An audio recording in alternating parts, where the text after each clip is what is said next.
Welcome to Would I Lie to You, the show that tests our panellists' ability to lie. On Lee Mack's team tonight, we have a rock star physicist, which means he can throw a TV out of a window whilst calculating its speed of trajectory. From Wonders of the Solar System is Professor Brian Cox. And a young Scottish comedian who's the funniest thing to happen to Glasgow since it was named European Capital of Culture, Kevin Bridges. And on David Mitchell's team, someone who spent the last 3 years in a coma, reliving the 80s. No, it's not Bruce Forsyth. From Ashes to Ashes, Keeley Hawes! And a comedy actor who went to university with Rachel Weisz and Sam Mendes, so he's perfectly comfortable in the company of major stars. This will be a bit different for you tonight. It's Stephen Mangan! And so to round one, Home Truths, where our panellists each read out a statement from the card in front of them. To make things harder, they've never seen the card before, so have no idea what they'll be faced with. It's up to the opposing team to sort the fact from the fiction. And first up is the mighty Stephen Mango Mangan. Right. I have nicknames for both my big toes. Lee's team, what do you think? What's the nicknames? Leslie and Scruple. Oh, what? Scruple. Scruple? Yeah. Why Scruple? Leslie was Leslie was the nickname me and my first girlfriend had for our baby that we were going to have. We were planned about getting married and having a kid, and we were going to call it Leslie as a joke because it's it's a nice name, but we weren't actually going to call it Leslie. And then one day the foot was out the end of the bed, and And you thought, let's try for that baby. I said, there it is, and she said, there's Leslie. It was just it just stuck. And what about Scruple? Oh, this is ridiculous. There was a kind of she was very religious, and she used to believe there was an angel. You had an angel of. You had Steve, a good angel. To think about this. You have a good angel and a bad angel on your shoulder who, when you're about to do something awful, will say, don't do it, or do it. It's, Well, like on national television saying you got a nickname for your toe, that's all. So Leslie, our baby, we wanted it to have the good angel to be dominant. We wanted Leslie to have scruples. So the other toe became Scruple. It was Leslie's kind of conscience. This is how religions get started. If he's made that up, he's an absolute genius. Then I would imagine it's probably true. So what are you saying then, Lee? It's got to be true. You think it's got to be true? It's got to be true. It's got to be. Kevin? I think it's true. Still think it's true. And you think it's true? I do. And you're a professor. Do we call you doctor or professor? Whatever you'd like. So what are you going to say? I'll go with the team and say that's true. Saying it's true. OK. Steve Mangan, is it true or is it a lie? It is a lie. Well done. Very good. Yes, it's a lie. Stephen does not have nicknames for both his big toes. It's a bit weird to give your body parts silly names. As I said to my Lee Mack in the bath just the other day. My penis. Keeley Hawes is next. I lied to my husband that I was good at tennis and had to have secret lessons when he arranged a doubles match. Oh, all right, there we are. Lee? Why would you lie to your husband about Because he wasn't my husband at the time, and I was trying to... Woo him? Woo him. He's very sporty, so I told him I could ski. And has he subsequently asked you to go skiing? He took me skiing. Did you have to learn to ski? It was truly terrible. Well, somebody called Just actually taught me how to ski. Just? I can recommend Just. Skiing. Yes, so I went and booked some lessons. And what was he called, the instructor? I can't remember. And yet Just, like that. Yeah, but Just was like... Keeley, keep it together, it's falling apart. I can't remember. What was the first thing you learnt on the tennis court? How to bounce the ball. And how do you bounce the ball? That was a quick bounce. What do you mean? Well, it's only that big and it's only there to there. Well, I think you tell her gravity would have taken a bit longer to get down. You get played on the moon. It's not just gravity. You can get a bit of force. You can impart an impulse to it, yeah. That's it, important.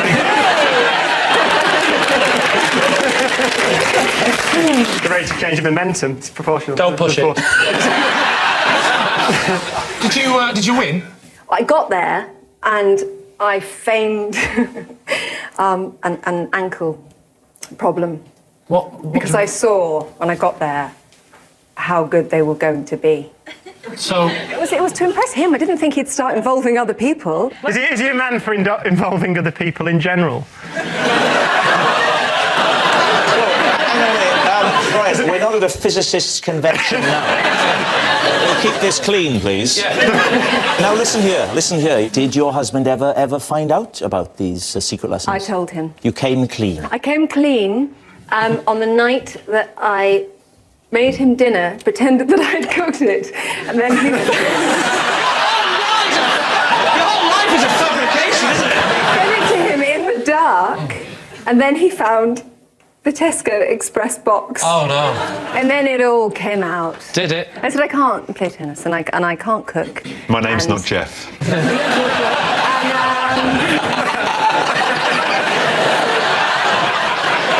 So what are you going to say, Lee? Truth or lie? True or lie? I think it's true. I think it's true? believe that. What do we think? True. I'll have to go with the team then. I'll say that. So you're saying it's true? Oh, all right. Keeley, truth or lie? It's absolutely true. Well done, Sue. I was doubting that one. Nice work. Yes, it's true. Keeley did lie to her husband that she was good at tennis and she did have to have secret lessons when he arranged a doubles match. I had a relationship go wrong because I couldn't play tennis. Looking back, I should never have told that bloke I was Sue Barker. Kevin, you're next. I once accidentally bought a horse. Sorry? You bought a what? A horse. A horse. Sorry, I missed the S. You claim that you once accidentally bought a horse. Am I right? You're right. Right, fine. We're all clear. Under what circumstances? What did you think you were buying? I never thought I was buying anything. I thought I was renting.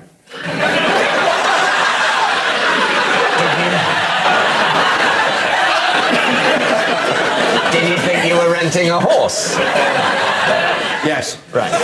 So you paid to rent a horse, and then at the end, when you tried to return the horse, they said, "What the hell are you doing? I've been trying to get rid of Psycho for years." That's pretty much it. How long had you imagined that you were going to rent it for? We thought we were going to rent it for like 25 minutes. And did they charge you? It was in Bulgaria on holiday. Okay, so what did it cost in local Bulgarian currency? What is the local Bulgarian currency?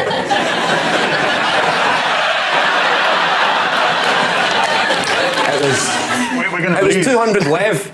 Lev, L-E-V. I don't know how you pronounce it, but lev. 200 lev. 200 How Bulgarian. much is that in sterling, roughly? Roughly, I At think the it's time. at the time, I think it was at £90. So we thought it was So a you- good deal £90 for 25 for minutes. 25 minutes on a horse. But you said we thought we were going to rent it for 25 minutes. There was me and my friend. So you It were was a going to lad's holiday, we were 18, we thought we'll go horse riding. In Bulgaria. In Bulgaria.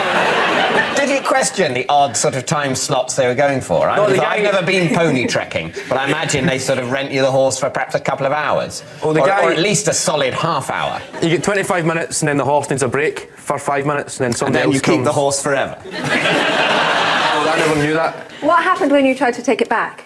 The guy explained to us that the guy was gone. The guy... Never say the phrase on this game. The guy explained to us that he'd gone. Well, there was two. Never say that. There was two different guys. There was two You have to guys. go through me if you want to speak to my client. There was guys. There was guy A. Guy A. That's a Bulgarian name. Very well known. The most famous Bulgarian name. Guy Dimitri. I think that. No, guy A. And guy B. Right? Right. We thought we were going horse riding and we were heading towards the place where you actually hire the horse. Stables. The official. The stables, right? Honestly, even I think he's making it up, and I'm on his team. bit of patience, Brian. Come on, right. We met a guy on the way who had a horse, and we thought he was doing that thing, no, in Asda, when you've got a shopping trolley, and you're taking it back, and somebody else needs a trolley, and you say, that's fine.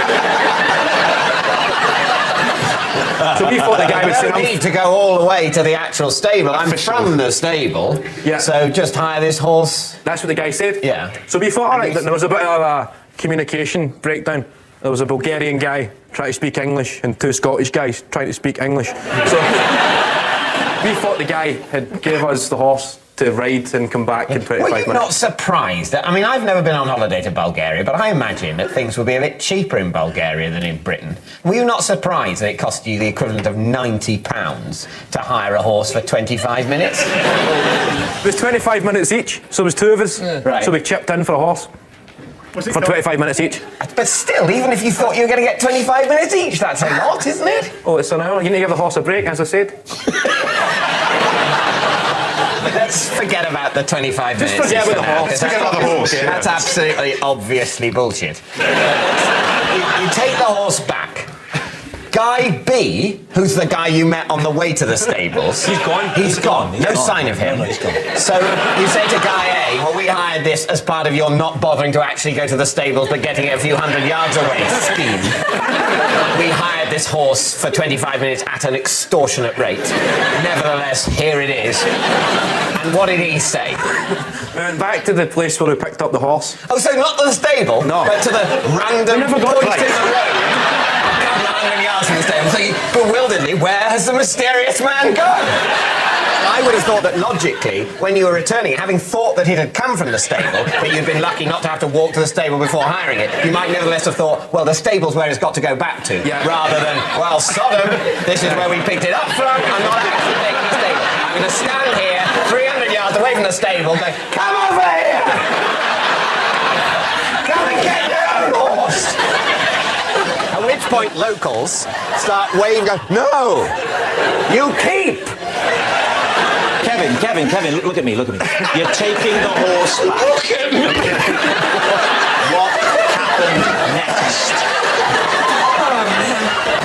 Come on, Kevin. Come on. Right. So where are we taking off from? You're taking the horse back. Let's go back to the start.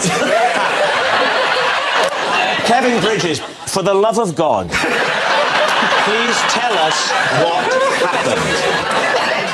Right. We bought a horse. We thought we'd rented the horse. We'd done the horse riding, took it back to the initial place we picked up the horse. Yes. Locals explained we'd went to a counterfeit horse guy. It wasn't the official horse riding stable. This was a counterfeit horse. This wasn't a genuine horse. This was maybe two guys in a costume. That would explain the 25 minutes. Yeah. I can't only do 25 minutes. The giveaway was after 25 minutes, I won't win. Right, let's crack on, lads.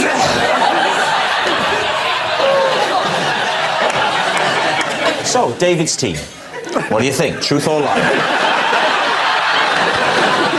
I mean, the trouble with this game is it plays tricks with your mind. But I don't think it's true. You don't really. It's got to be, hasn't It's it? got to be a lie. Got to be a lie. Yeah. Saying it's a lie. Right, so here we go. It really is. Here's the moment. This is more than any other episode I've done of this show. This is the moment we've been waiting for. Kevin Bridges, is it true or is it a lie? It's true.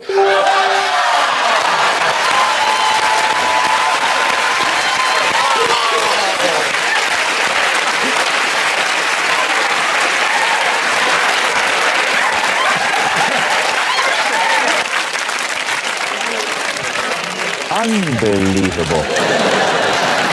Our next round is called This Is My, where we bring on a mystery guest who has a close connection to one of our panellists. This week, each of Lee's team will claim that it's them that has the genuine connection to the guest, and it's up to David's team to spot who's telling the truth. So please give a warm welcome to this week's special guest, Drac.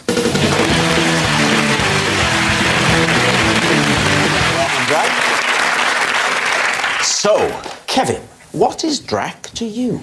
This is Drac. He's my dad's friend. He took me out for a driving lesson and I reversed through a chip shop window.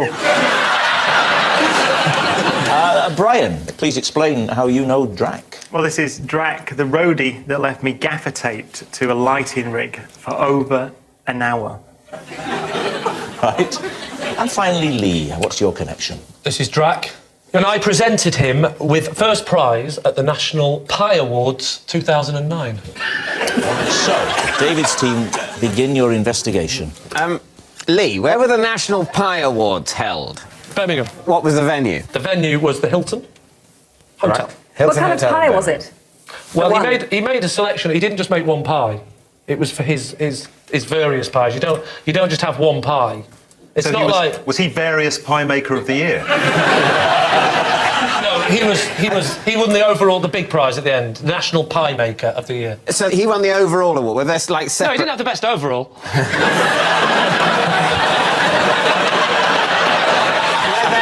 What were the separate awards? Were there like apple pie, steak and kidney pie, and then Drac won the big, like best film, best pie?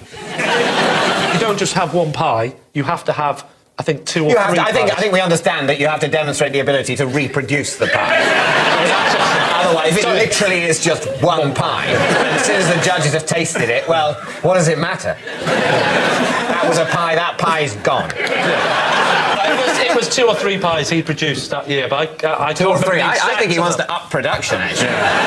They've done the pie tasting and judging on another occasion. Yeah, they'd voted on it. People had voted on it, and there was like a pop chart. It's a pie chart. He brought...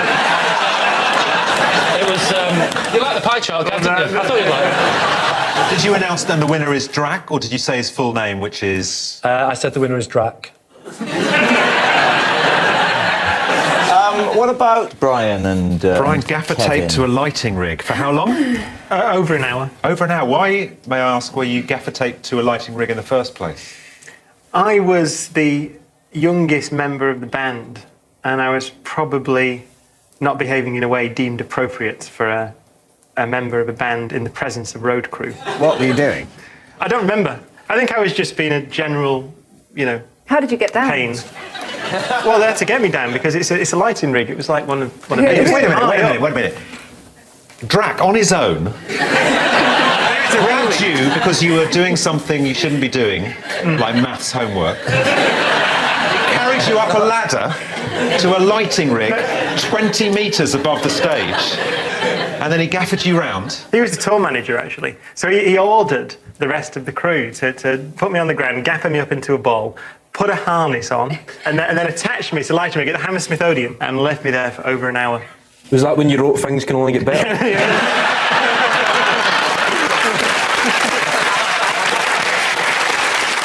And you can't remember what you did that had offended them? No, I think it was just a build-up, of absolute annoyance over many weeks. I can believe it.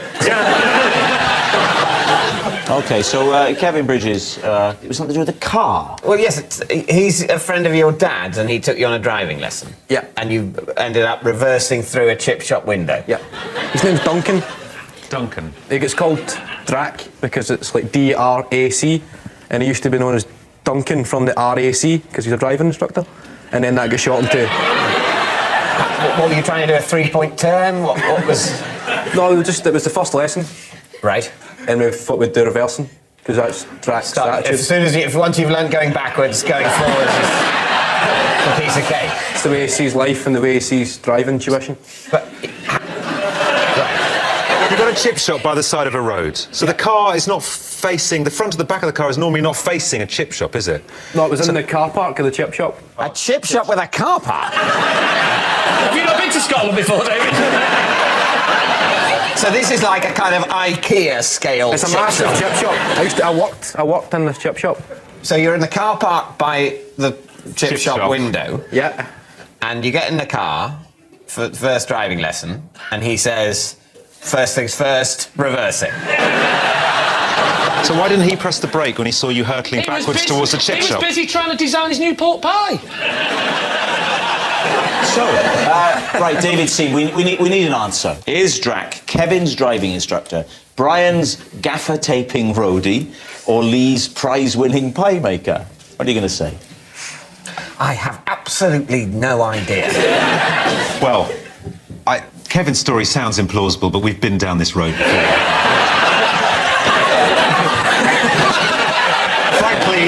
Nothing would surprise me. If he said he'd unscrewed his leg and it had walked China on its own, I believe him. Leading a corporate, isn't pies a bit...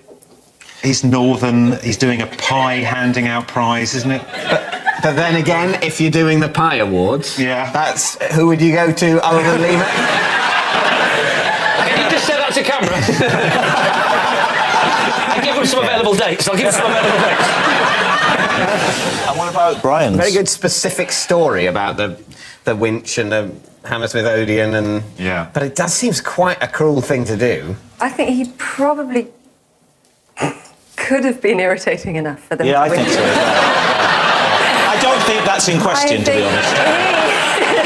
What's it going to be? Say Brian. Say Brian. Yeah, come on. Brian. We Come think on. it's Brian. You're saying Brian? Yes.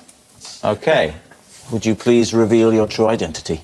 I'm Drac. I'm the roadie that gaffer taped Brian to the fighting stuff. Thank you very much for coming on, Jack. So at the end of that round, David's team have 4 points and Lee's team have 2. Which brings us to our final round, quickfire lies, in which our panellists lie not only through their teeth, but also against the clock. So we start with... Oh, it's David. I've had to prise open my bedroom door for the last 2 years, ever since the door handle fell off. What do you use to prise open the door? Just my fingernails. And you have to go to the top of the door jamb. Is it an out or a... No, It depends which side. Do you live on your own? I can answer that. I have a flatmate, but it's just my bedroom, yeah. It's only you that has the inconvenience. So you have to do... I'm absolutely the only person who ever needs to get in or out. He speaks to me with a stare, and I don't know... That's just, Don't a say look anything. of resignation.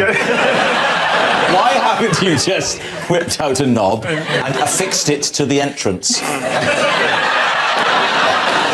Basically, it's not really... You can't just screw it back on because the holes that the screws... The thread's gone. That's it! Keeley, speaking as the only woman, in your single days before you settled down... Oh, God. And Yes. you'd have been met as David and you'd be getting on like a wildfire and he said, well, why don't you come back to my... I know you don't like that shit. I know you don't like it. It's either this or Ronnie Corbett. Right. Why don't you come back to my apartment and we could settle down and have a game of Boggle? So you go there, and he said, well, why don't we go upstairs? And you go upstairs and you get to the door and there's no handle or knob. Would that put you off? This actually happened to me once. David! You're a dark horse. I don't remember.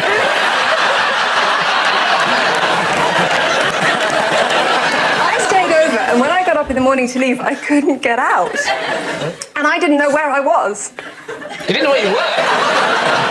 Wow, really? I had to ring the fire brigade. I think I had should to say, crawl at this out point, of the this was not window. at my house.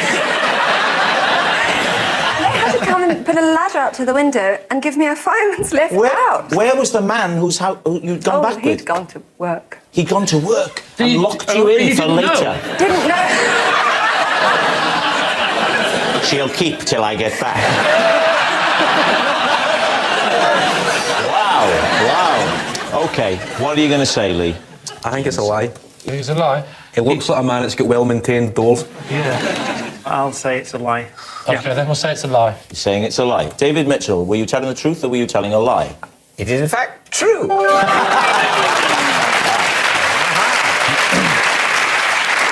Yes, it's true. David has had to prise open his bedroom door for the last 2 years, ever since the door handle fell off. And next. It's Lee.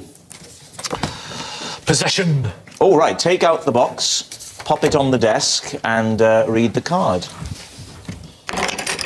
It's a set of children's cutlery. This is the children's cutlery I used when I went on a special diet. It helped to make the portions on my plate seem bigger. David's team, do you believe that? So, Lee, how long did you use the cutlery for, then? Well, if it was a big meal, 10 minutes. In terms of weeks or months? Nothing was that big. How long was the period of your life for which you used children's cutlery in order to lose weight? Swallow this. I know it doesn't take you that long to invent 6 months. 6 months. Did you sort of take them, if you were going to a restaurant, did you take them with you? No, I think you're mixing it with a lunatic. You know, it's not a great... I mean, Keeley, would you really want that on a date if I said, so, how did the tennis go, love?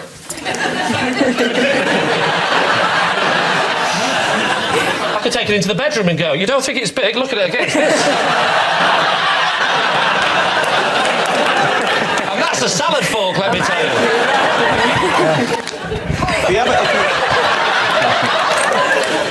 And what gave you the idea? Where was the inspiration for this? I read it in a book. You read it in a book? Yes. Which book was that? The Book of Dieting. Book of Dieting? No, it was a Big book of stupid dieting. Right, David, what do you think? It's a lie. It's a lie. All right, Keeley, are you in agreement with the rest I think of us? that's a lie. So you're saying no. OK. Lee Mack, were you telling the truth there? It was a lie.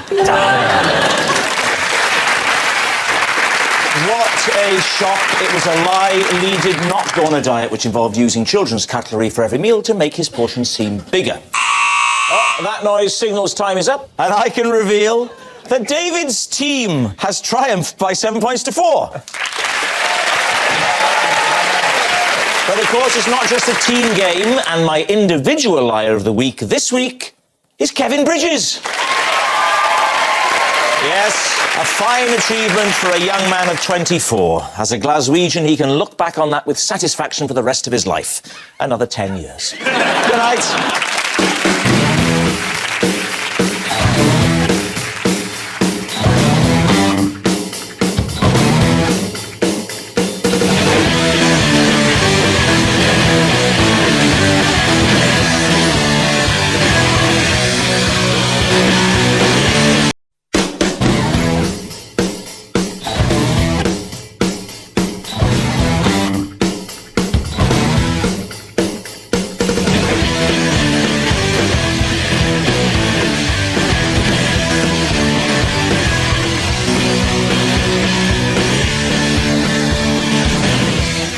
Tonight on Would I Lie to You, comfortable sofa man, Eamon Home, king-size tall boy, Dara O'Brien, and part of the furniture, team captain, David Mitchell. And facing them tonight, she's a beautiful Swede, Ulrika Johnson. He's a lumpy turnip, Jimmy Carr. And their benched-up team captain, Lee Mack. But first, please go, if not exactly wild, then at least slightly feral, for your host, Angus Deep.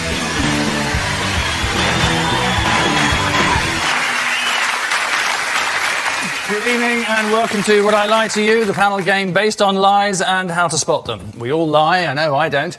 In fact, on average, we tell 3 lies every 10 minutes of conversation, which would explain why Gordon Brown's last speech went on for almost 2 hours. The German philosopher Nietzsche once said truth is only a mobile army of metaphors, metonyms and anthropomorphisms consisting of nothing more than the invention of fixed conventions. But I guess you had to be there. Which brings us a little bit older, but none the wiser, to round 1, entitled Home Truths. Each of our guests has a card in front of them with either a lie or a truth on it. They have no idea what they'll be faced with when they turn the card over, which may explain the air of panic and sudden inability to read. Either way, the opposing team must then glean whether or not it's genuine, and if you understand all that, then you're already way ahead of the panellists. Speaking of which, Ulrika, your home truth, if you would. Oh, that's me. Well done. I hosted the British Sausage Awards.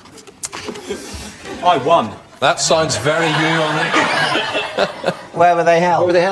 At BAFTA. At BAFTA? At the BAFTA headquarters. It's a strange place for a sausage awards. Do the sausage and film industries have a long relationship? We provide sausages for lunch at all British films. How many categories were there in the British Sausage Awards?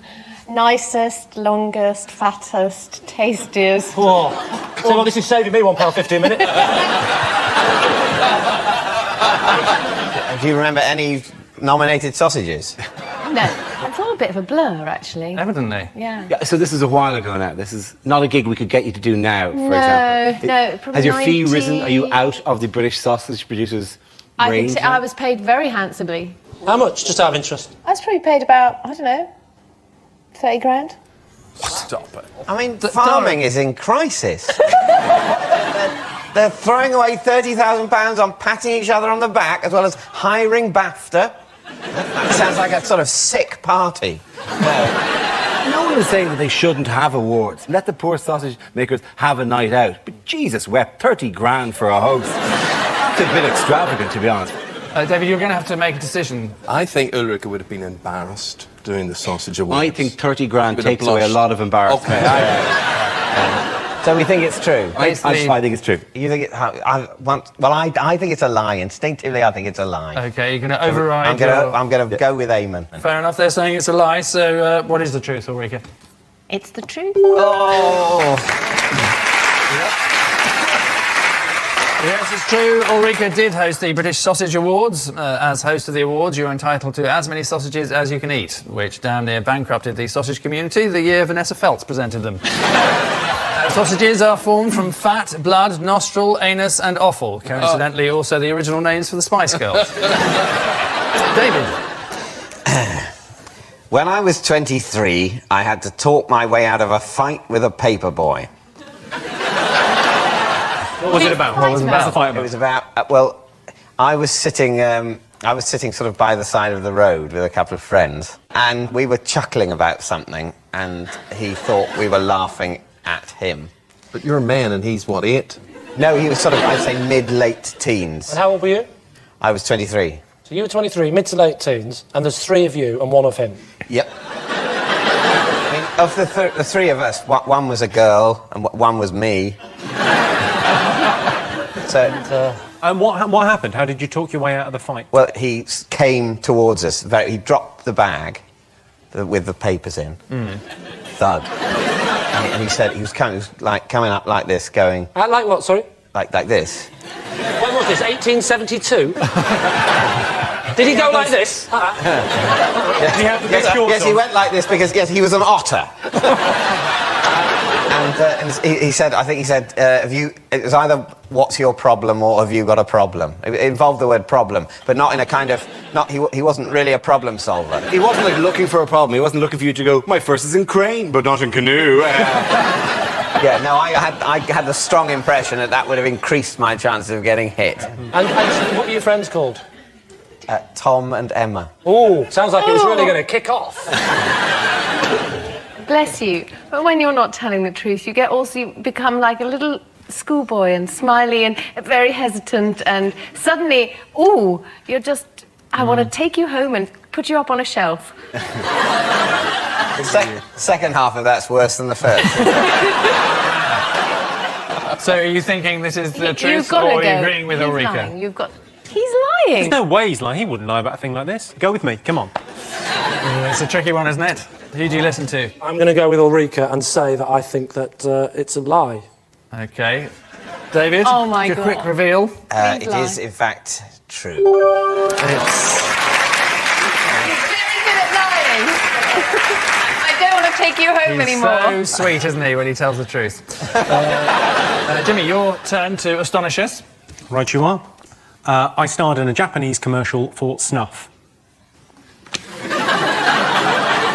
Is snuff a big thing in Japan? Because it's sort of slightly peaked in the West, I think, level of popularity. They're making commercials for it still, so I'm guessing bigger, but no idea. What was the slogan? I've no idea. I just read autocue phonetically. I mean, I could have declared war for all I know. Right. But I imagine I said buy snuff. I said something like you can have too much of a good thing, I think was the slogan. It was something like that. Because it was a guy doing a line of snuff. like a massive line of snuff. And then his face, he did it for real, and his face kind of ludicrously kind of... So their slogan for selling snuff involved saying, don't have that much of it.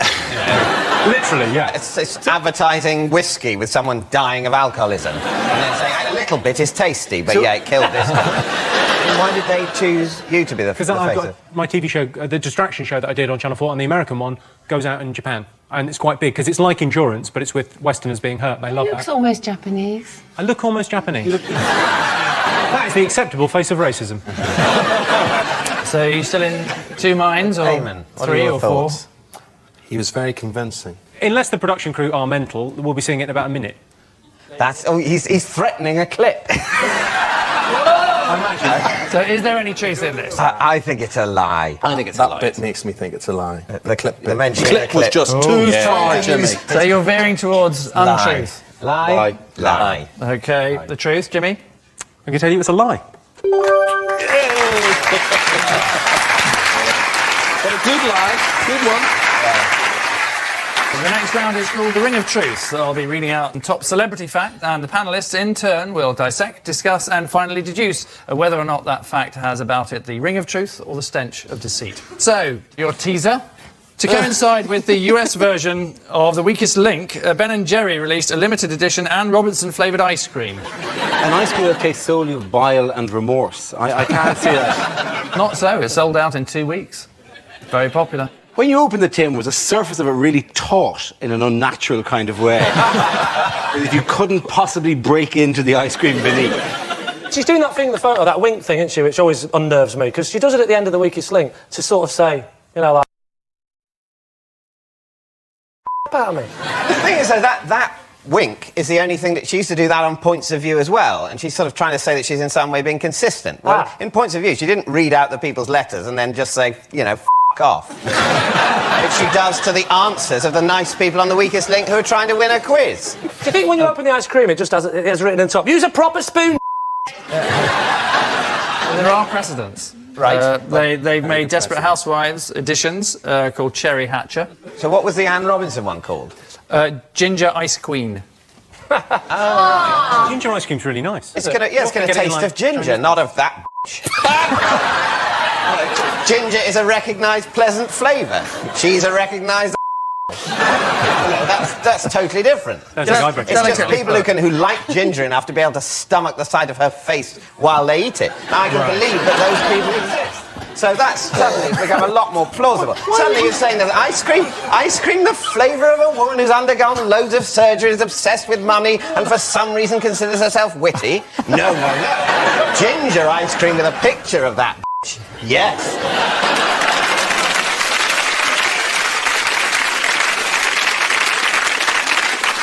Next week, when Anne Robinson is our guest, she'll be on Lee's team. Poor Anne. I like Anne.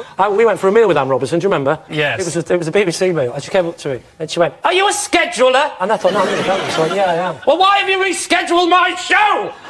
And I went, "Well," and I thought I was going to go along with it. It's because she actually thinks I'm scheduling shows. So I said, "Because it's not very good." It's not good. It needs to be on later, isn't it? It's absolutely rubbish, Anne. Is that how she really talks? She talks like that. She does it every time. She was going like, "Can I have more wine?" It's not real. I'm a pretend evil witch. What are we thinking? I think it's true. I think it's true, Jimmy. Ulrika? Yeah. Okay, it's true. Okay, we'll go for true. Okay, they're saying it's true. David, your verdict? It all boils down to this: would you nibble her or not? Well, I mean, I certainly wouldn't, as I think I've made neither metaphorically nor in real life. I'm actually going to be sick. I don't think it's true. I don't think it's true. OK, we're going to say it's a lie. And you'd be absolutely right. It is a lie. It's complete rubbish. Yes, Jerry did not manufacture an Anne Robinson flavoured ice cream, although the plan had been to freeze the ingredients by holding them next to Anne Robinson's heart. So at the end of that round, a quick look at the scores shows that it's Lee's team who have it all to do, given that David's team are 5-4 in the lead. Telly-Tales is the frankly slightly tweed title of our next round. Some classic TV footage for us all to endure, after which Lee's team will give us an additional related fact. This week, our subject matter is the pioneering children's infotainment series Blue Peter. Since it first hit our screens in 1958, Blue Peter has inspired thousands of kids to watch The Other Side. So let's just remind ourselves of some of its wilder moments.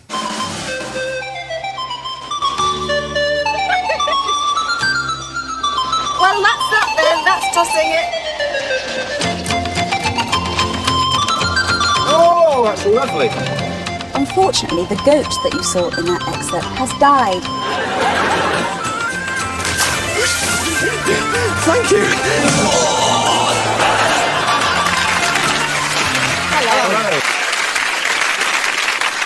So, Ulrika, what is your related fact? Petra, the first Blue Peter dog, died the day after her first show. So producers secretly replaced her with a lookalike.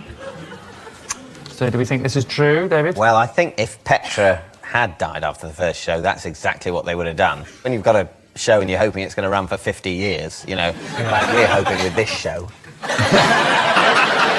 I mean, yes, they must have made a point of introducing... This is a new sort of television we're doing where the programme has pets, and the children who haven't got pets can maybe think it's their pet. They couldn't possibly say to those children on episode 2, it died. He left it in the car park. He didn't leave a crack. But we would probably have heard that. That probably would have gone. I think you'd know that. I think you'd know. I think it's true. Good idea. It's a good idea. OK, they're saying it's true. Ulrika? No, what we think is true. Hang on, what? Yeah, I think it's true, are we? Yes. Yeah, well, you're on your own on this one. You've screwed up before, both of you. You really know. OK, they're going for that. David, you're saying it's true? We're saying it's true. You're saying it's true. Ulrika, reveal all. Oh, please. Yeah, it's true. It is true. Petra was secretly replaced by a lookalike after her death. Some people say that if you watched Blue Peter at the time, you could see clues that Petra had been replaced, like the rotting dog in the corner of the studio. So, Jimmy's fascinating fact is next, but first a masterclass from Simon Groom on how to present live TV. The thing about the tantalum is that, as I say, it's very light and very, very strong and ideal for these darts. Where am I? I'm talking... Sorry.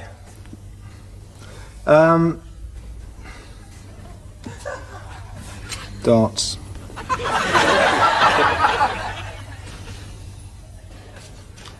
Absolutely, completely lost. Right, OK, let's start about darts again.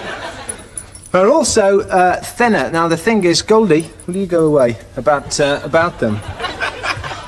I think I better start talking about the dartboard because I'm absolutely lost. Let's start about the dartboard. Look, you wrote it all down. Here, have a look. There's so much to remember, but it's terribly crucial. All right. OK, well, let's start again.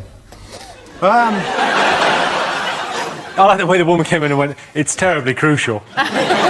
Literally, there's never been anything less important than this in your life.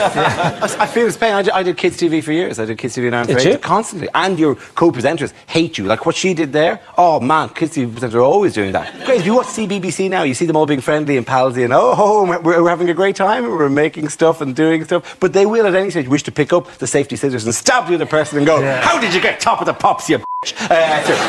It's a vicious thing. So, Jimmy, what's your intriguing piece of information? Right, OK, my fact on this is Simon Groom and Peter Duncan once had a fight in the Blue Peter garden after a row over a BBC parking space. Now, why did they choose the Blue Peter garden? They were in the garden filming a bit and they had a fight. They were filming a bit. The parking had presumably happened earlier. Yep. And they filmed it. Well, how did the parking anger reassert itself? They were fighting over parking spaces. It's all right, I've got this, Angus, leave it. It's quite rare.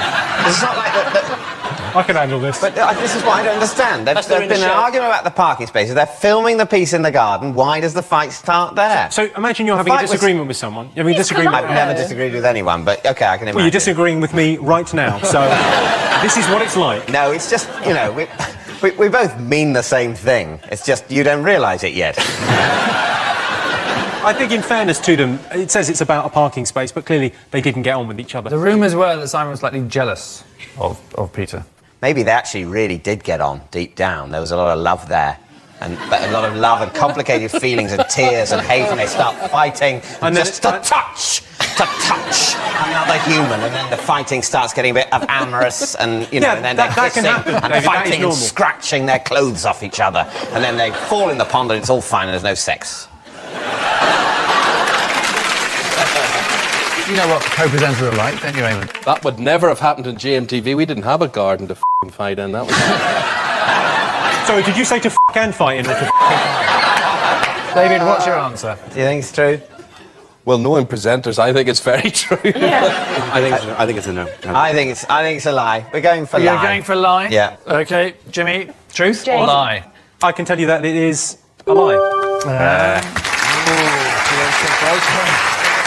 Jimmy was in fact lying. Simon Groom and Peter Duncan did not have a fight over a parking space. The BBC parking spaces were awarded strictly on the basis of merit, so neither of them had one. So at the end of that round, it's Lee's team who are having to take a long, hard look at themselves, trailing as they are 8-4. Our next round goes by the nonsensical title of This Is My. Each of David's team will claim to have a genuine connection with tonight's special guest person, who we're about to introduce you to. It's up to Lee's team to identify the real McCoy. So please welcome this week's special guest person, Alan.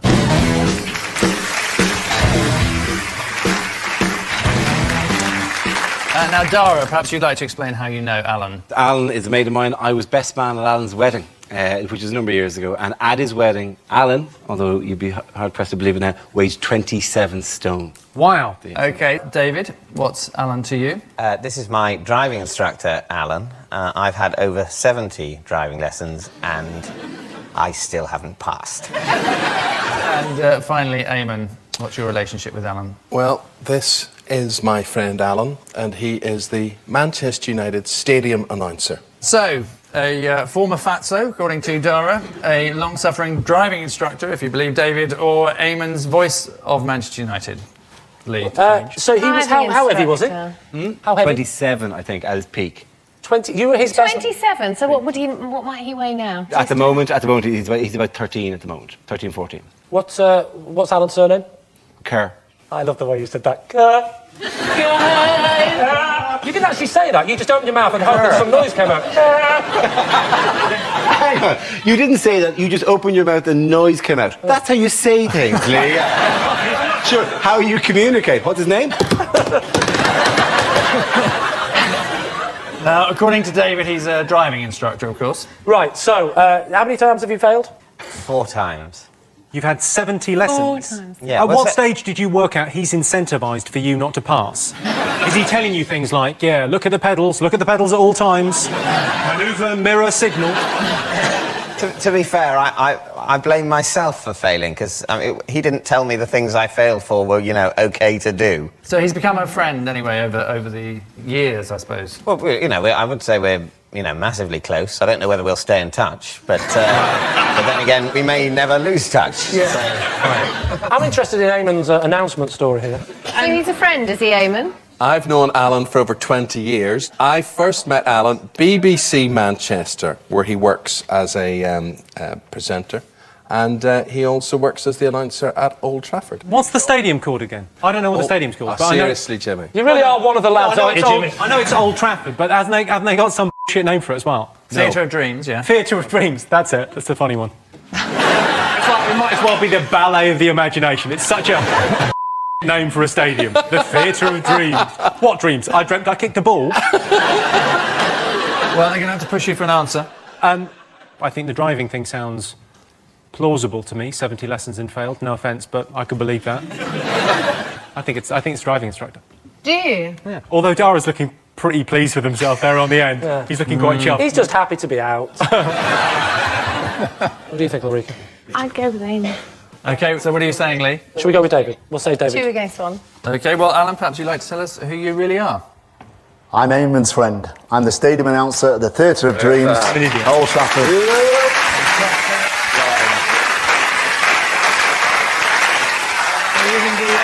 The voice of Old Trafford. Congratulations to Alan.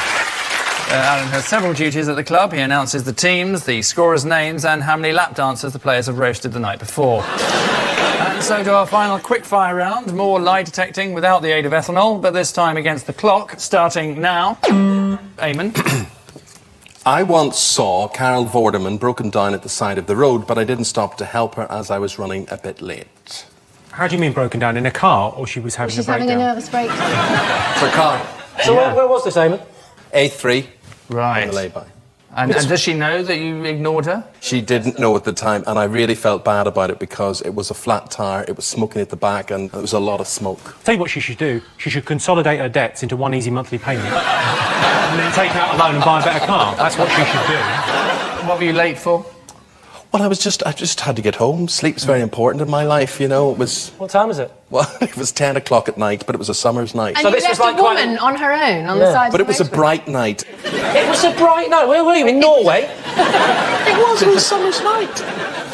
So what are you thinking? I think he's telling a bloody great big lie. I think it's definitely a lie, isn't it? I think the team thinks it's a lie, so we'll go with lie. They're saying it's a lie. Tell us. It's a lie. It is a lie. Yes. Carol is, of course, considered the thinking man's crumpet, and presumably by any man who's thinking, I wouldn't mind shagging some mutton dressed as lamb tonight. She's not here. She'll never be invited on, so it doesn't matter. Next. Jimmy.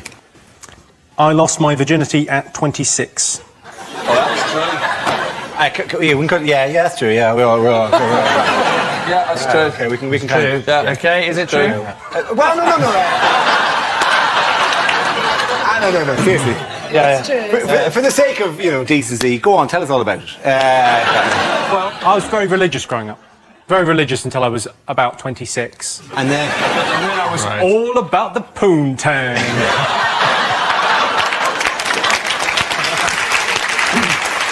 David, do you believe this? Yeah, I'm buying it. And the That's rest what of he your said, team? actually. Yeah.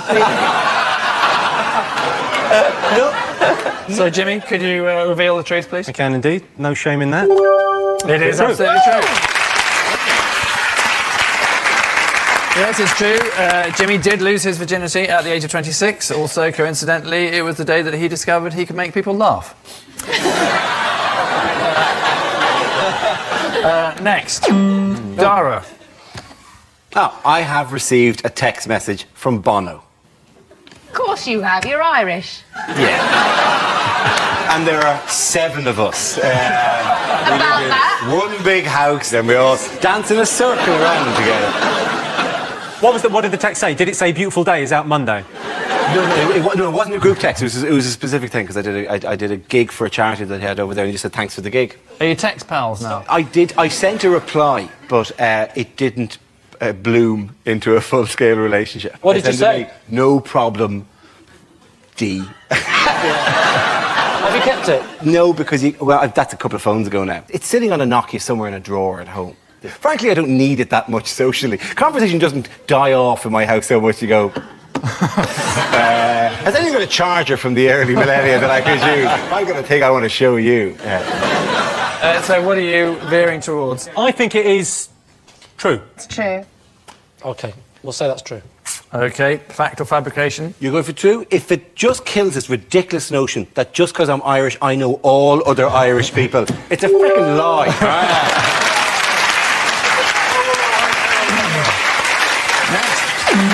Payment.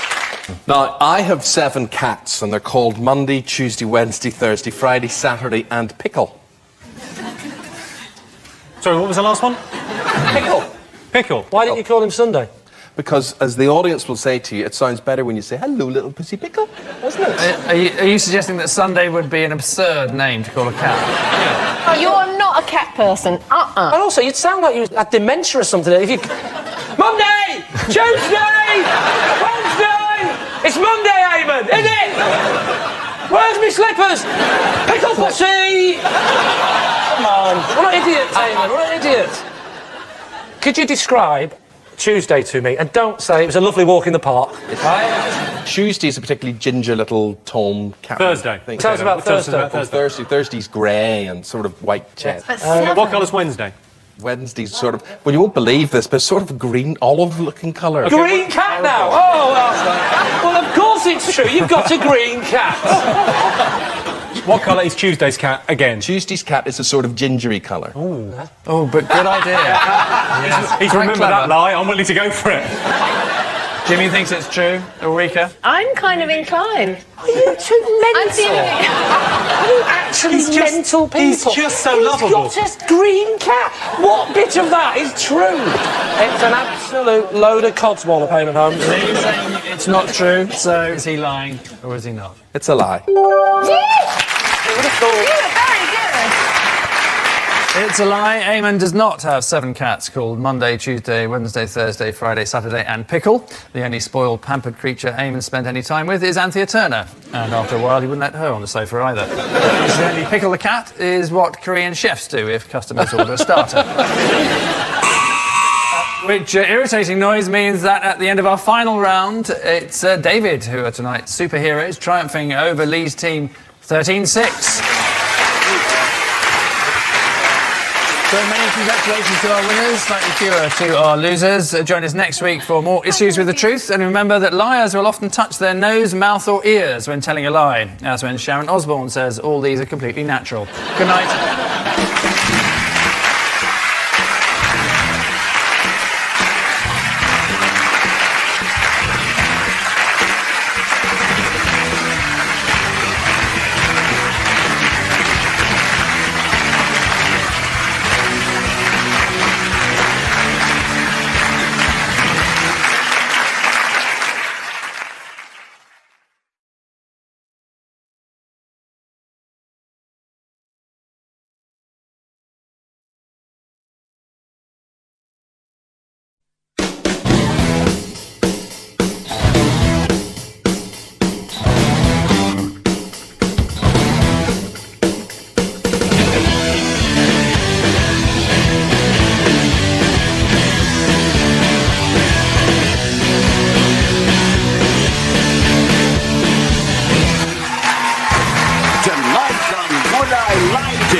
And see if she lies. It's Natalie Cassidy. She's mischievous, but can he be genius? It's John Jolly. And their team captain, it's Mack. And facing them tonight, look out, it's the sharply jesting Frankie Boyle, the shrewdly investing Duncan Valentine, and their team captain, David Mitchell. But first, please throw off all pretense of restraint for your host, Angus Deaton.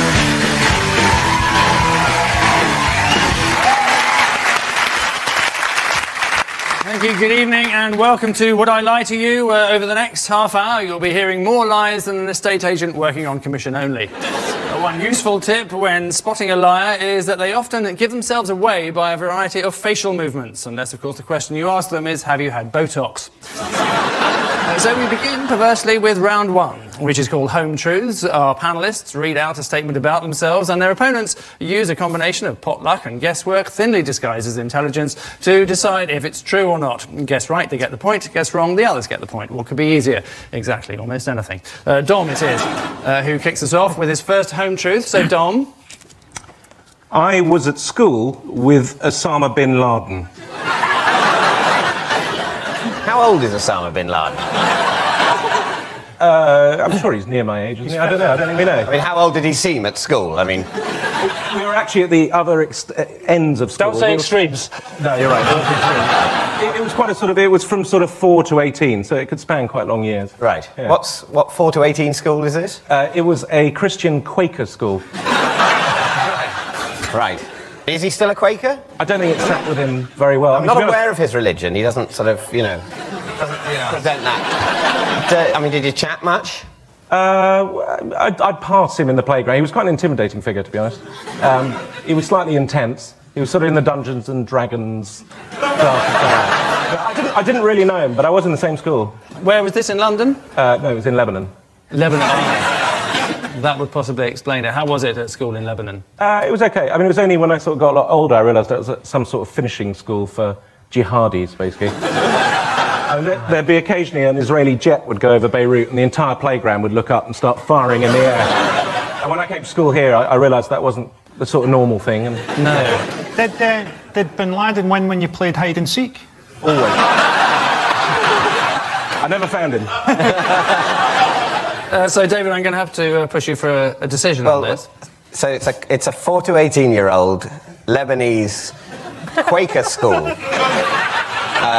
A lot of anti-Israeli feeling, as you'd expect from Quakers. I think it's a lie. I think it's true. You think it's true? Yep. I think it could be true. Well, I'm afraid I'm going to overrule my team. That's a lie. It's a lie. They're saying it's a lie, Dom. It is actually true.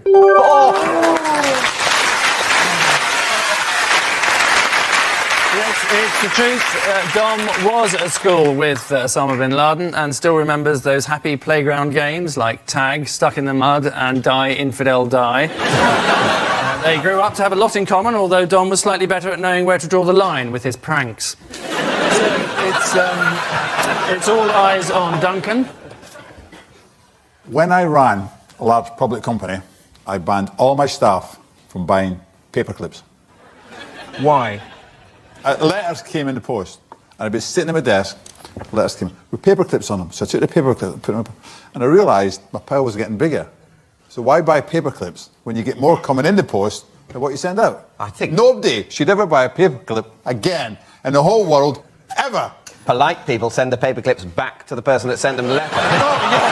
Using it. Exactly. So why do you need any more? How much money do you think you saved? I saved about £5,000. Are you trying to convince me that one of the top businessmen in the country at some point sat down with his staff, said, we've got this important letter to send, could be a big contract, could be worth a fortune, let's get it in the post, and someone said, oh, we need a paperclip, and you went, let's just wait. Yeah.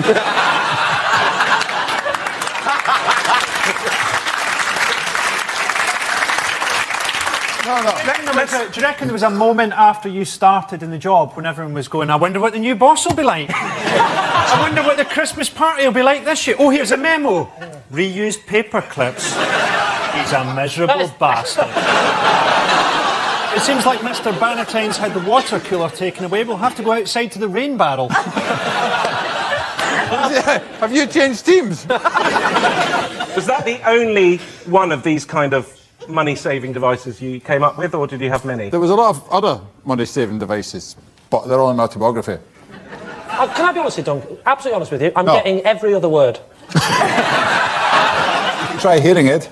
I like that. Bit more diction. Carry on. Lee, what are you thinking about this? I have to say, the idea of saving money on paper clips is utterly ridiculous, but the accent is swinging it a little bit. A little bit more possible. Lee, I'm going to go with you. Yeah, me too. I'm going to go for true. Yeah, OK, we think that's true. Yeah. OK. Duncan, is it I've right? obviously read my autobiography. It's true. It's true. It is true that Duncan did ban himself from ordering paper clips, which appears in autobiography. I don't know if you mentioned that. So, Natalie's fascinating fact is next. Natalie? I have passed toilet roll under the cubicle wall to Madonna.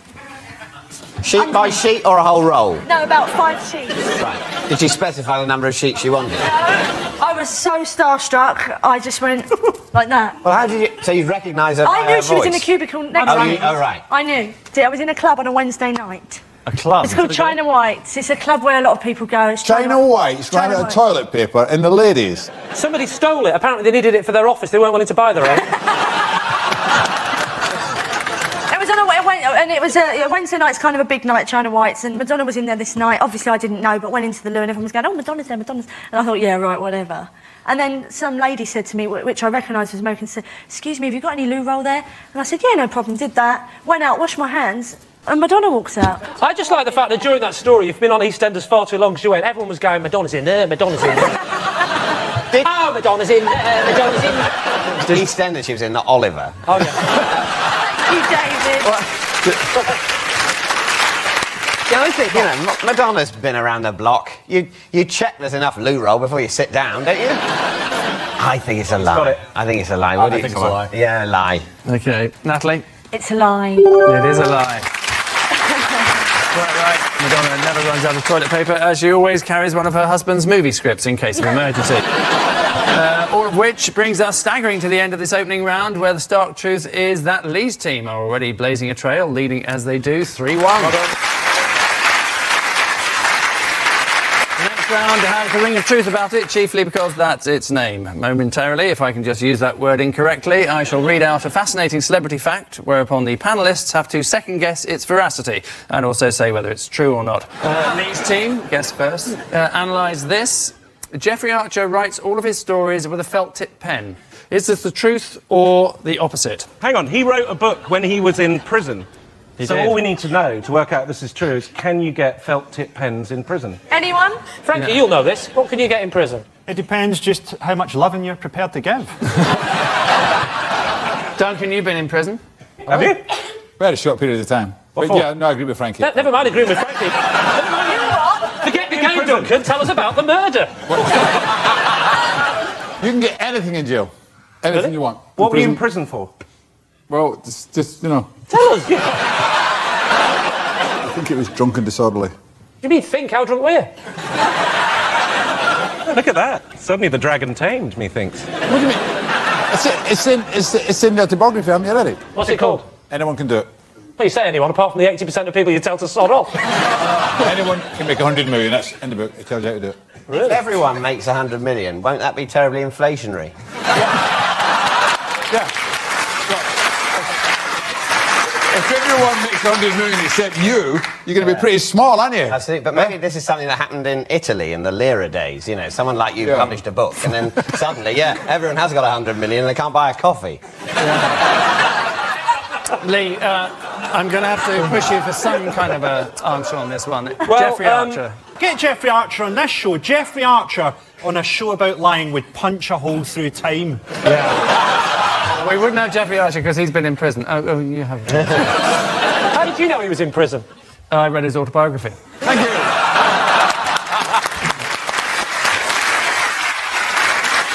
Which was spectacularly poor. Okay. Just out of interest, when you finish having sex, do you say, I'm out? Yeah.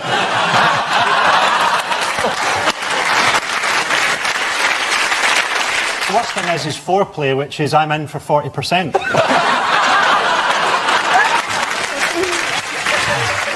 Anyway, Jeffrey.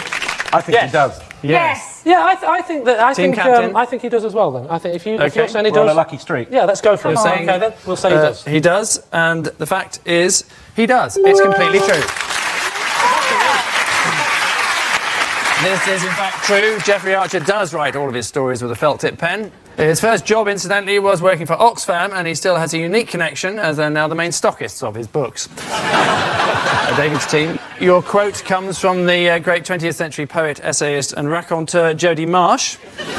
Everyone thinks I'm thick, but what they don't know is that I won nearly £6 on a weakest link quiz machine. If I was going to make up a lie like that, I'd reach for the stars and say a tenner.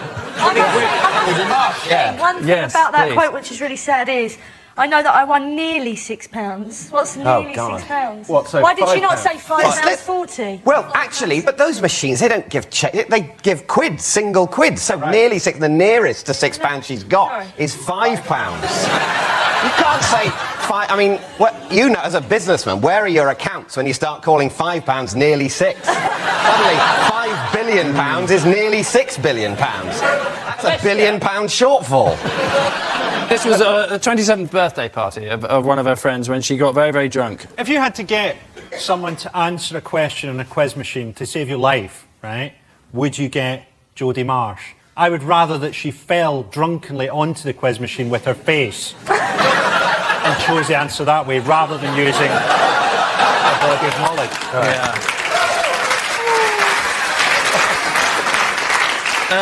I'm going to have to press you for an answer, I'm afraid. So yes. True or lie? You think it's true? Yep, it's true. You don't care. You just want to murder her. I think it's false. Yeah, right. I don't know, but that's the game. Yes. I think it's false.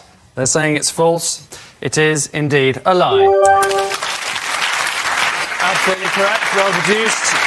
Jody Marsh did not win £6 on a weakest link quiz machine. Jody left school with 11 GCSEs and 3 A-levels. I don't know whose they were, but she left school with them. Despite allegations of being thick, Jody is a very successful glamour model. 36, 24, 32. No one's exactly sure what her IQ is. So at the end of that round, it's Lee's team who are looking quietly smug, ahead as they are, 5-3.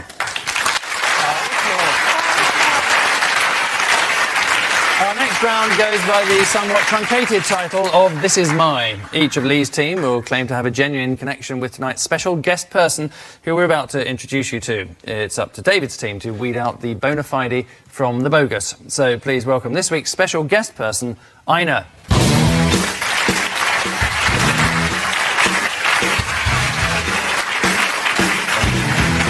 Now, Lee, perhaps you'd like to start off by telling us how you know Ina. Yes, I know Ina because she's my local newsagent, and she actually sold me a scratch card which I won £2,000 on. Natalie, what's Ina to you? Ina's worked on EastEnders for 21 years and as an extra supporting artist, and she used to run the lampshade stall. And lastly, Dom, what's Ina to you? Yasu Ina. Ina's actually my aunt, who is Greek, and she is a voice artist in Greece, and she has been the voice of Helen Mirren in the last 4 of her films that have been translated into Greek. So, it's as simple as that. A winning newsagent, according to Lee, a veteran EastEnders extra, according to Natalie, or Helen Mirren's Greek voice dub, if you believe Dom. So, David. When did you have this windfall, Lee? It was about 7 years ago. So you bought the scratch card, Yeah. you know, you scratched the Well thing. done, you know how the poor people live. Carry on, David. This is like Columbo interviewing. There's just one thing that's confusing me. No, OK. Now I can't say anything remotely investigative, can I? You've essentially created a universal template of mockery. You... Not helping. OK, so you bought the scratch card, you scratched the thing off, I won £2,000. Yes, that was exactly what happened. That's what happened. I've never bought one of these things. OK. It's a tax on hope. And then you hand it over, and does she then give you the £2,000 out the till? Or that's a robbery, isn't it? That's right. But why have you kept in touch? I mean, she wasn't giving you the money. It comes from Camelot or something, you know. I mean, I go to my newsagent still, and I still give her that friendly wink of, hey, pretty good, eh? And she still goes, lucky, lucky. So the little thing she does. She's living through you now, really, isn't she? She is, yes. What's she going to do if you get diagnosed with a terminal illness? Come in, lucky, lucky, and they say, well, we should have said that. I'm more interested in the story with Natalie. So, she is an extra in EastEnders. Yes. And she plays the lady who runs the lamp stall. Yes. Does she ever give scripts into the producers which are centred around a lighting crisis? No. Not that I know of. Who knows? You haven't investigated the most likely scenario, obviously, which is her being Helen Mirren's Greek voiceover artist. Voice double. Can you speak Greek, Dom? No, I can say Efaristo and Yasu, but only from visiting her. She's married to my uncle, basically. It's very plausible, that, though. Is it? It seems incredibly unlikely. You know, she does have this slight sort of lack of hope of someone in EastEnders. I think there's a plausibility to that. Okay, so David, I need to press you for an answer. Is this Lee's lucky newsagent, Natalie's lampshade seller from Albert Square, or Dom's Greek thespian aunt?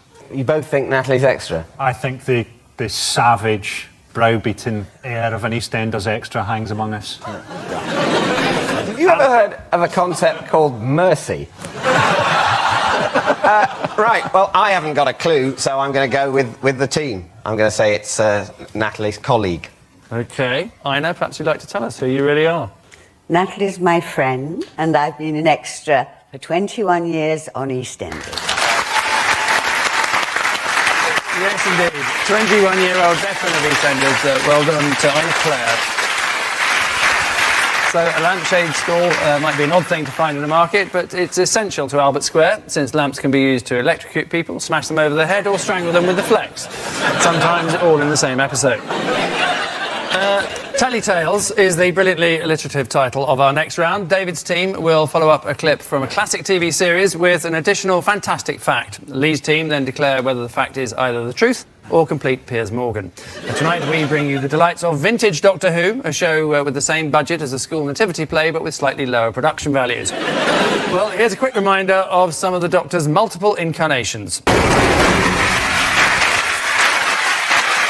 We've been asked to point out no Daleks were harmed in the making of that clip, although the actor inside has never walked again.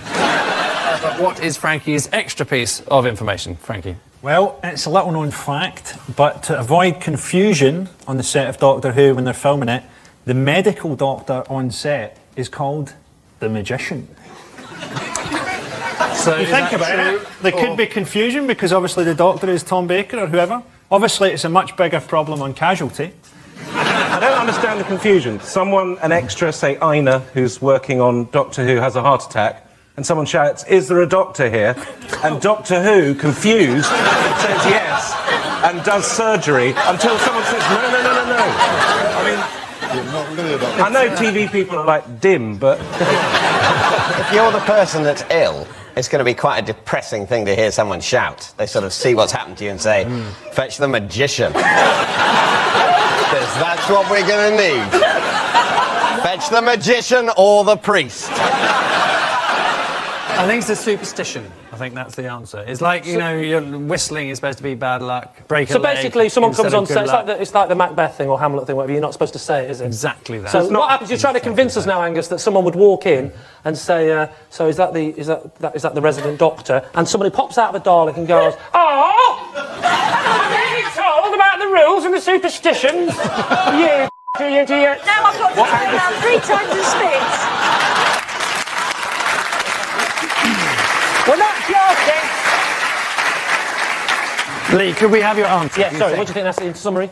I'm going to say it's false. I think it's false. Yeah, Dom? I think it's true now.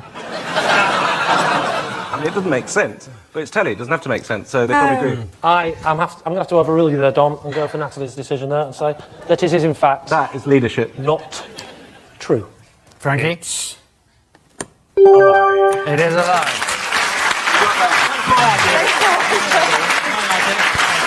Frankie was in fact lying. The medical doctor on the set of Doctor Who is not called the magician. There are many traditions that are kept up by actors. For example, break a leg means good luck, the Scottish play means Macbeth, and integral to the plot means getting your tits out to sell more tickets. So, at the end of that round, it's, well, extraordinarily, neither team has the gumption to take a lead, together as they are on 7. So to our final quickfire round, featuring some more home truths, but this time against the clock. A random flashing light will select one of our panellists, who must then read out a statement about themselves. As ever, the opposing team must then discern whether it be truth or tripe. Starting now. Lee. I have been on a camping holiday with Darren Brown. Are you sure he didn't just tell you that? Where did you go, Lee? We went to the Cotswolds, because we used to be family friends. And what age were you? I was 22. And were other members of your family there? Oh, in total, there was 4 of my family and about 3 or 4 of his. And did he put your own tent up? No. Well, that's funny enough. He just did that. I woke up and it was done. I was dressed as Elvis. I was eating an onion. I was livid. How did you feel about going on a sort of weird dual family camping trip at the age of 22? Shouldn't you have been, you know, clubbing or something in Ibiza? During the trip, did at any time the 2 families say to you, "You boys thought of getting girlfriends?"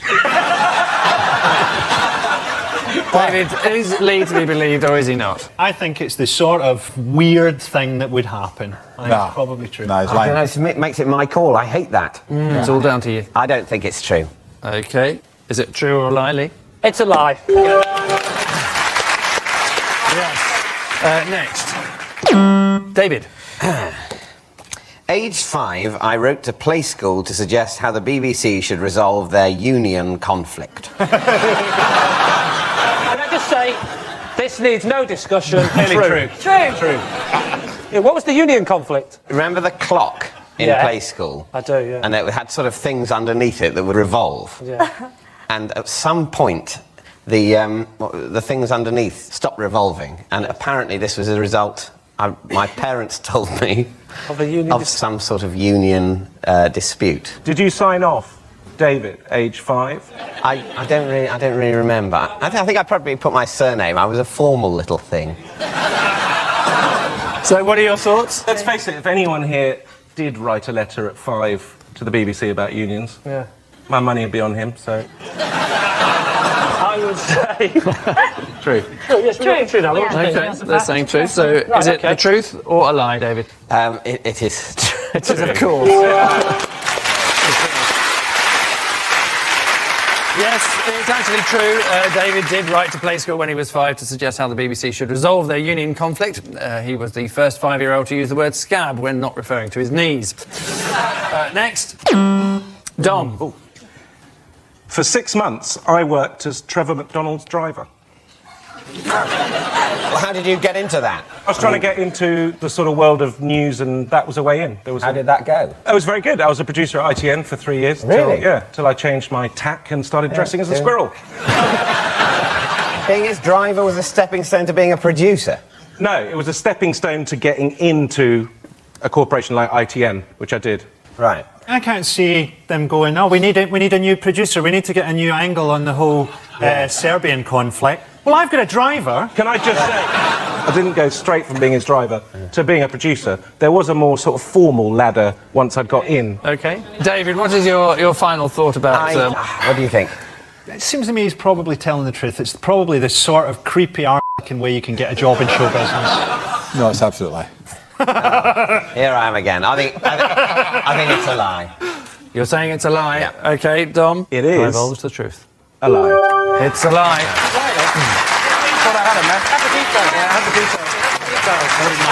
It's a lie. Dom was never Trevor McDonald's driver. Trevor McDonald, of course, became Britain's first black newsreader in 1973, in much the same way as Natasha Kaplinsky became Britain's first orange newsreader in 1993. Next, Frankie.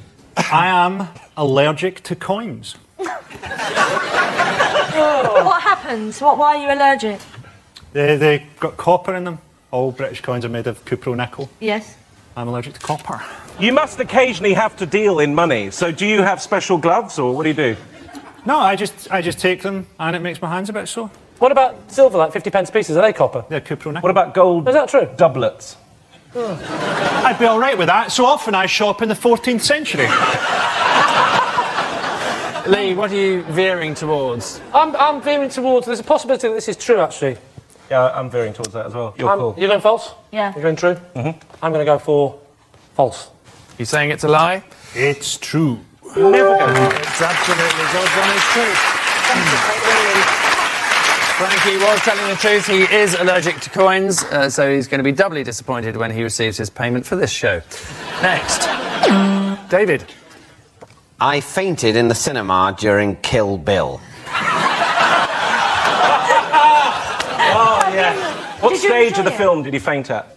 It was odd. It was the bit where, you know, she's sort of paralysed. And it was when she's sort of trying to drag herself out of this place. But it was the whole... I'm quite squeamish. And Just it was out the of whole interest... desperately being paralysed, trying to drag yourself out of a kind of hospital facility where people might kill you. That really got to me, and things started to spin. David has never... He hasn't seen Kill Bill. Yeah, I agree. I'm telling you now, he hasn't gone to the cinema and gone, oh, I'm going to watch Kill Bill. Yeah. No way. I can't imagine any moment in his life where it would make him think, yeah, I'm going to go and see Kill Bill. Absolutely. Lee? Go on, then it's a lie. It is. They say it's a lie. A lie. It is a lie. Well done. But I have actually seen Kill Bill, and it's interesting that I'm some sort of fusty antiquarian. No, he wouldn't go to the cinema. He'd only go and see silent films. No, I have seen Kill Bill. I just managed to remain conscious throughout. The fainting, you could believe, just going to see Kill Bill. He wouldn't know how to buy a ticket, the love. I don't know where we got that idea from. He'd probably try and get a banker's draft. Which, frankly, irritating noise means at the end of our final round, well, we have no victors whatsoever because both teams are neck and neck on 11.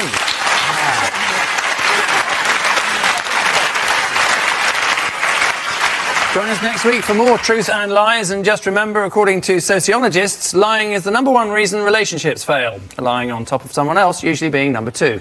Good night.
Or would I lie to you?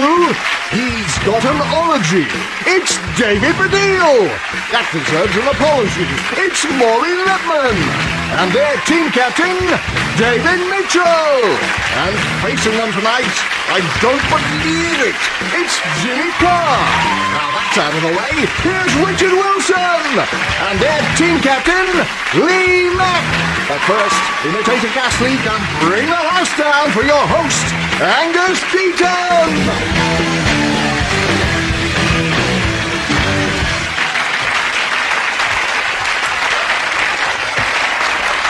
Good evening and welcome to Would I Lie to You, the show with more fibs than Pinocchio updating Jonathan Aitken's Wikipedia page. Of course, the most common place to lie is on a CV, and I should know, speaking as NBC's leading weatherman for the past 12 years. And people have a tendency to try and appear more intelligent by claiming to have read books they haven't read, or in the case of Jordan, to have written books they hadn't read.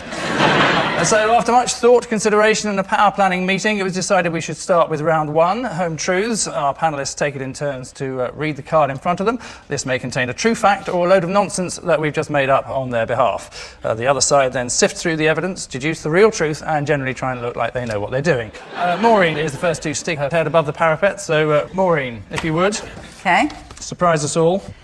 Yes, I once worked as part of a circus double act, which was called Franco and Tutti. Professionally? Yep, You got paid for it? I did. So, what was the double act called again? Franco and Tutti. And you were? Franco. Can you describe the act?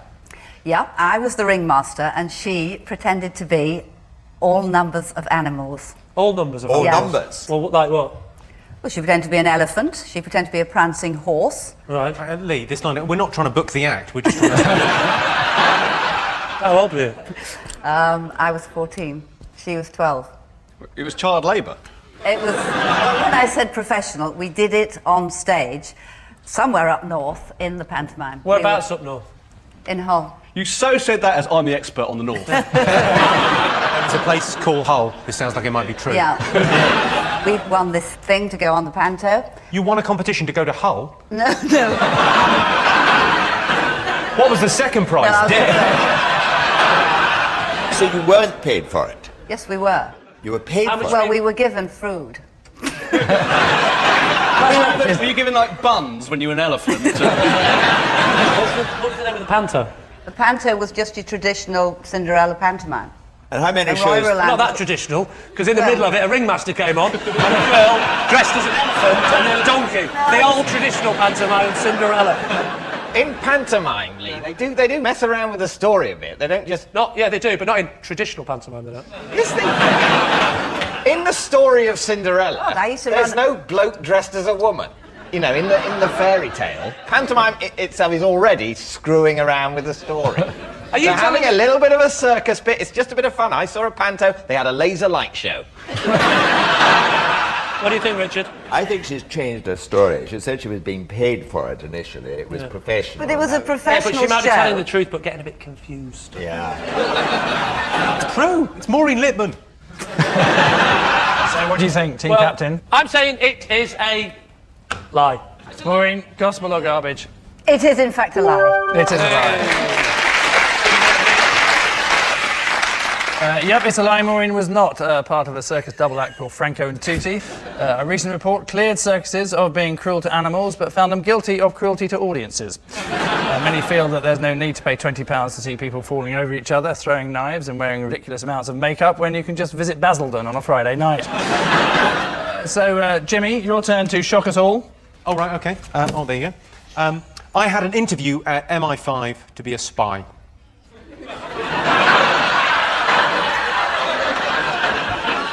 Where's MI5, Jimmy? Where's MI5? Yeah. Well, it's on the South Bank now, but that building wasn't finished at the time.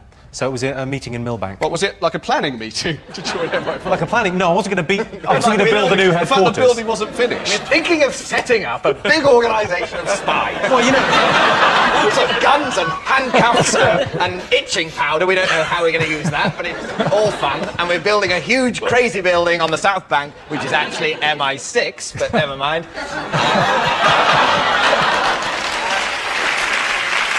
Can I say I'm worried now that you know a bit much about it, and you really do seem like a spy. I think, because you're posh and a tiny bit gay, even though you're not. Oh, hang on, David. I'll stop you there. Posh and a little bit gay. What are you talking about, man? This is like Spartacus. No, I'm posh and a little bit gay. You're the least posh and a little bit gay of anyone in the world ever, Lee. You puff. Yes, right. Jimmy, how do you get approached? How did you get approached for this I interview? got approached by an English tutor at Cambridge, and this guy, McKendrick, approached me and said, would you be interested? Kendrick? McKendrick. Or M for short. I thought you meant it was John McCririck approached you. He'd be a really bad spy. I'd say kill him when you get the chance! The thing is, Jimmy, if I'm right about you, you were a virgin until you were about 27, as far as I remember. 26. 26. That was the last series of this show. Shall we not bring it up again? Here's the thing. This was your opportunity to pull. Jimmy, how much are we going to be paid for it?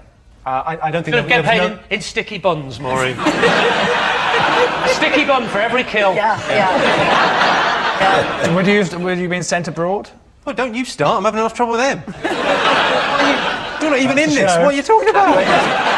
Jimmy, your attitude under interrogation is just a bit churlish, which, as a spy, it really shouldn't be, you know. The other interrogator starts asking questions and you go, are you in this? Was this during the Cold War? Yeah, I'm 50. You might be. Your hair's dyed. So... Fashion tips from the tramp.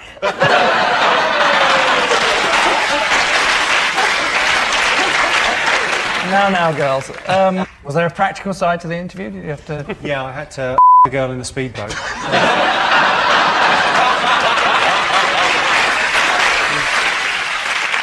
David Mitchell, what are you thinking as team captain? I think it's not true.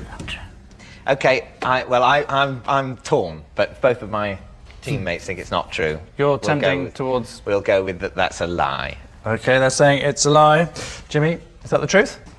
It's a lie. Can I just say, you've made that really hard for yourself. It says I once had an interview at MFI. Yes, well deduced. It is a complete lie. Jimmy did not have an interview at MI5 to be a spy. But these days, to be a successful spy, you need dedication, nerves of steel, and the ability to spot a radioactive teapot in a sushi restaurant. And lastly, David Baddiel, your intriguing information. I have snogged 2 of the Spice Girls. I don't think you've snogged 2 girls. Which 2, David? Which 2? Scary Spice and Sporty Spice, Mel C and Mel B. Well, that's a very... I put the Spice Girls in order, and no one starts with those 2. Was it together at the same time? Yes, it was. You snogged them both at the same time? Yeah. That's I don't like the word snog. What I say is I went to bed with 2 of the Spice Girls. As it was, obviously, I just snogged them, but I like to leave that Did open. little David let you down? I think it's definitely true. No further questions. It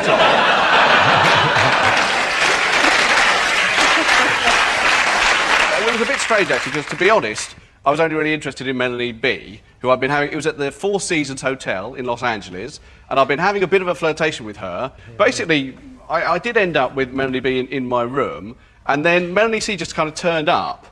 I don't know why at all. I presume if you want to be my lover, you've got to get with my friend. I don't know. Right? But she did just turn up. And then I was sort of snogging them, and then the phone rang, and it was security. And the security said, we've had a lot of complaints about noise in your room. We're sending someone up to chuck you out. So I chucked them out of my room. What year was this? 1996. And what were you doing in Los 96. Angeles? Were they not big in 96? No, just it was early in 1996. So what are you thinking about this one, team? I think it sounds perfectly plausible. I think David Baddiel may well have got off with a Spice Girl. Richard? Or 2. I think there's a lot of detail there, and I tend to say I believe that. As opposed to I don't believe it. Lovely.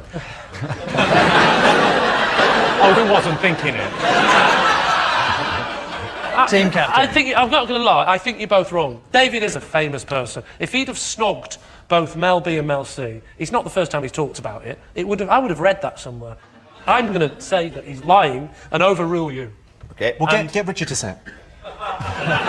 Get him to say I don't believe it. Go on. Say it, Richard. Go on, ask him. Go on. It'll be my best thing ever. Please. Please, Please, sir. Angus, I would like to give my decision by handing it over to Richard Wilson. What would you say it?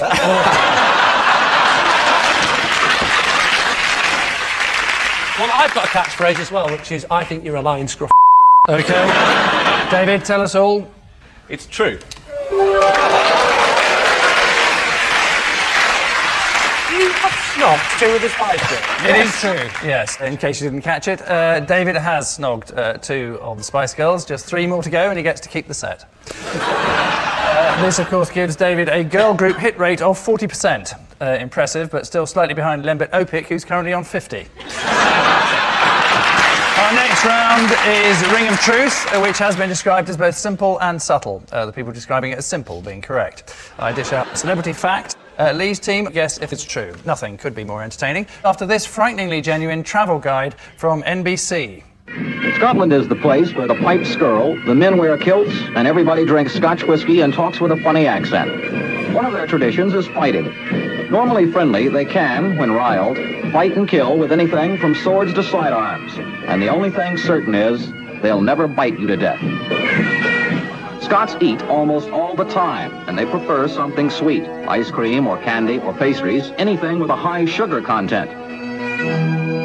They munch constantly. The national characteristic of Scotland is a moving jaw.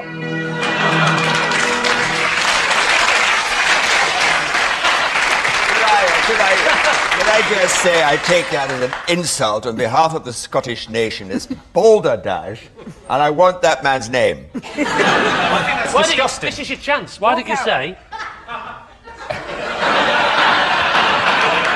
Nice one. It's your chance. Say it now. No! Is there a question to go with that, or are we just agreeing? Because I agree with everything that was said. Yes. No, there is a question. So, that was the NBC show Weekend from 1974. Shortly after recording that film, the narrator actually met a Scotsman, and now he has no teeth. OK, so here's the related fact for Lee's team. After a visit to Scotland, Paris Hilton demanded her PA only ever speak to her with a Scottish accent. Her PA resigned. Is that true, Lee's team? I mean, firstly, I don't think Paris Hilton's got a PA, because I think she seems quite down to earth to me. She probably just organises some stuff herself, doesn't she? Does it all herself, yeah. Yes, this was something that she said after visiting Edinburgh last year. It's a beautiful accent, isn't it? It's amazing kind of pronunciation. But so she might have kind of...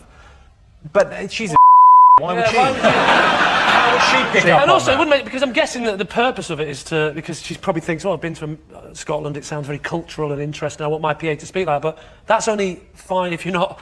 I mean, the kind of job she's got, her PA is going, Right, you've just had Playhouse asking if you can get your tits out. Is that a good accent? No, it's terrible. Was it? So, Lee, what are you thinking on this one? Jimmy? I think an accent is a really sexy and important thing. I think accents are like lovely, and that's sort of kind of what draws you. I think that might be true. Well, it's just so unlikely it might be true. You think it's true? Yeah. Well, once again, I would like to overrule you. No, I wouldn't. I'm going to go with the majority this time. We'll say it's true. Should have overruled. It's a lie.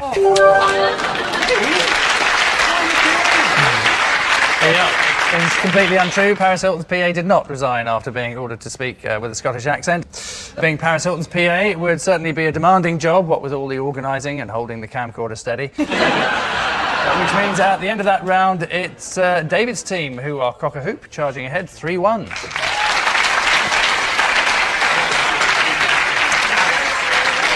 Our next round goes by the blatantly curtailed title of This Is Mine. Lee's team will each claim to have a connection with tonight's mystery guest. David's team has then analysed the three claims and sought the genuine wheat from the fraudulent chaff. So let's meet this week's special guest person, Della.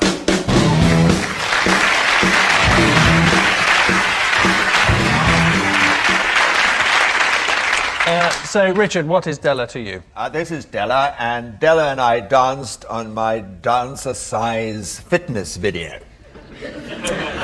OK, Lee, perhaps you'd like to explain how you know Della? This is Della, the estate agent who accidentally locked me in a house after a viewing. Right, and finally, Jimmy, your relationship This with... is Della, and she is my chiropodist. Right. So there you have it. A dancer-sized partner to Richard, a forgetful estate agent, if we believe Lee, or a chiropodist to the stars, or at least Jimmy. David's team. Can I ask Richard something? Richard, the exercise video that you made, did it sell well? No. That's obviously a lie, because you've never made an exercise video. And what was it called, this exercise video? I don't believe it. A dance. I don't believe you made Richard one. Wilson's Learn Dancing video. That's not... really not a scary title, is it? Do you know what, though? If that had been made, I would be the first one to click it. I'd buy that. So catchy. But also, I thought it was a dancer-size video. Yeah. So it's actually using dance to get fit, not learning the foxtrot. No, I didn't do foxtrot. We did jive. We did boogie woogie. Oh, say that last one again. Boogie woogie. We did a whole range of dances. And the idea was to get young people interested in dance and get them exercising. Well, you're the perfect man to get young people interested in dance. That was some time ago. Were you in the video with Della, or was it just you? Della was your teacher? No, Della wasn't. Della was one of the dancers. And you say it was some time ago that you did this video. It's about 57 I don't know why we argue about this. It was called the Richard Wilson Dance Yourself. Obviously, it's a lie. No, it wasn't called Dance Yourself anything. It was called the Richard Wilson Learn Dancing. I'm not quite sure of the title, to be honest. So what's wrong with your feet, Jimmy? I pronate. I beg your pardon? I pronate. I've got extraordinarily flat feet. So I have to wear orthotics, and I get kind of weird bunions. Speak properly. Orthotics? I've got these little builds in my shoes. So I've got these little things that I have to wear in my shoes. Otherwise, my Achilles tendons kind of give out. It's a weird kind of... I've got weird bunions, yeah. Whoa, you know all the chat-up lines, don't you? I got some weird bunions, baby. What does she do for you? She makes those little things for my feet, and then I get very rough skin because I have to wear these things, and then she kind of deals with that. I'm a bit confused by the fact that Della here not only makes your orthotics, but also rubs your rough bits. As in chiropodist. So, which is she? Well, she's both. She's got a chiropody, I guess some sort of qualification. There's something on the wall. She was in the Yellow Pages. Right. I'm guessing she's qualified. And is that how you came across her, through the Yellow Pages, or did someone recommend her? I got a recommendation. From? Right. I got a recommendation from Simon Cowell off of The X Factor. So you got a recommendation from Simon Cowell? We were on... Simon and I were on holiday together. So you're on holiday with Simon? Not with him. We were in the same hotel. We weren't arm in arm. Where? Barbados, Sandy Lane. Well, how often do you have this done with Della? Maybe once a year. Does it set you back a little bit? No, it's not too bad. No, I'm doing very well, thanks. Oh, good. Della, I have to say, is attractive, and I hate to think of her near Jimmy Carr's feet. The estate agent possibility. Yes. Take us through being locked into the house. It was one of these open days where you show lots of people around at the same time. Someone was showing people round, and then he left as I went to the top floor. Meanwhile, Della comes in. There's lots of people been coming and going. The last few go. I'm still up there looking out at the vista, and she simply goes, leaving me locked within said premises. Well, how did you get out? Well, I didn't have my mobile phone on me. The phones in the house weren't working because it'd been empty for a while. I ended up going out through the Velux thing, the window in the attic, opened it, went down onto a flat roof next door, got down, and Bob's your uncle. What did you then do in order to get in touch with... There you are. I used a really bizarre technique. I went round to a estate agent and said, what the doing locking me in? So I didn't end up getting the house. You didn't buy it? Somebody bid higher than me. So you can either go for Richard's fellow dancer-sizer, Lee's careless property agent, or Jimmy's female foot specialist. We're not going... I don't think we're going for Richard's dancer-size video. It could be. I hope it's true. Jimmy, that has definitely got something dodgy in his shoe there, and as well as his foot. And Lee's story is it's quite a full story. He's thought about it. He's given far too much detail, so therefore I think it must be true. I think it's Jimmy. You going with... I'll still go with Lee, and you're going with Jimmy. So you decide. I think it's Jimmy. Okay, you're saying it's Jimmy. Well, perhaps Della would like to reveal her own identity. I dance with Richard in his dance.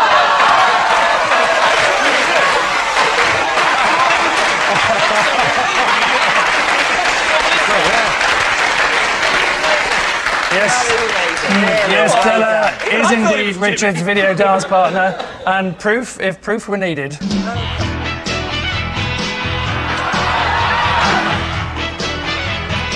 When they told me you can relieve stress, tension, keep fit and learn to dance, I thought, I don't believe it. So, if you're in a club, at a party, or at home, put on some music and dance away your cares. So, let's dance.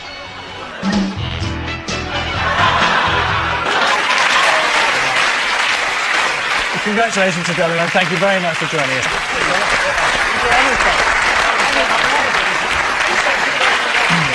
And so we come to our final round, quickfire lies, more truths than lies, but this time against the clock. Lee's team are currently behind, so have one last chance for redemption, starting with David Mitchell.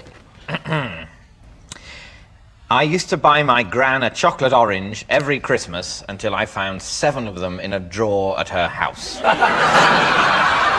That sounds like a chilling moment. What were you doing rummaging through your nana's drawers? What were you looking for? There's no bras in here. Oranges.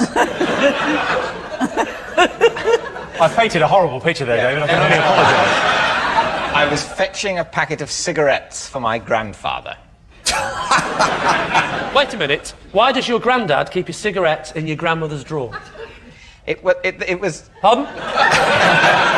Sorry, there's a glitch in the Matrix. There was... It was in their bedroom. He used to keep his cigarettes in an item of furniture called a tall boy. And I would go and... This was when I was sort of, I don't know, 11 or 12. I would go and fetch them for him so he didn't have to go upstairs. And I found at the back of the drawer these 7 chocolate oranges. Oh. What did you do after the discovery? Confront her. Shot her. No, I didn't do anything. I didn't buy her any more chocolate oranges. Did you not mention it to her? No. Were you devastated? I felt a bit bad. Yeah. Is this sounding convincing? I don't think it's true at all, because I don't think she'd keep them all lined up neatly in a drawer like some weird psycho horror film. You've watched some very tame horror movies. The row of confectionery. Some of them are out of date. What do you think, Richard? I say a lie. Jimmy? I think it's true. Well, I'm going for age and experience. I'm saying that I agree with Richard and saying that that is a lie. Saying it's a lie. It is, in fact, a lie.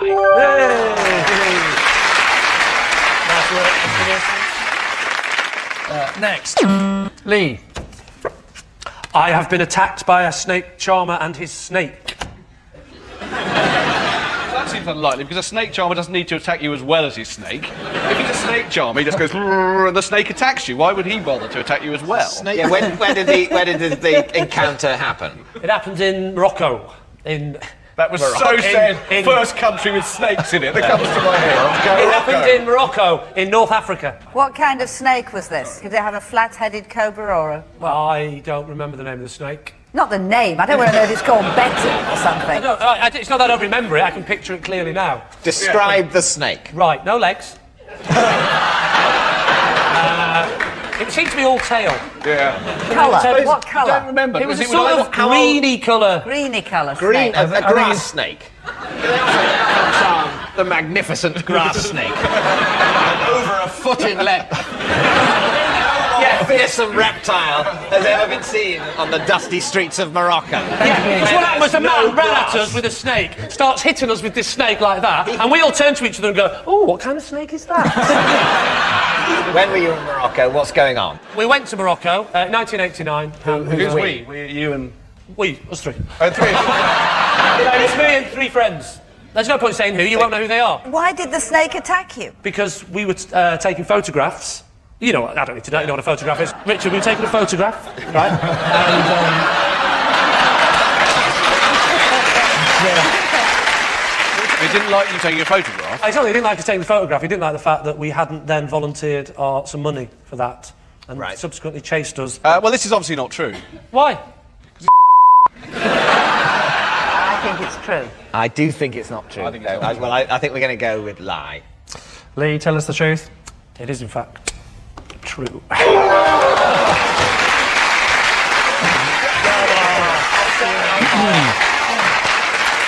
Next, David Baddiel. All right, this just says possession on it, which means that there's something here which is mine. Yes. And this is it. This is the neck brace I wore once just to get an upgrade on a flight.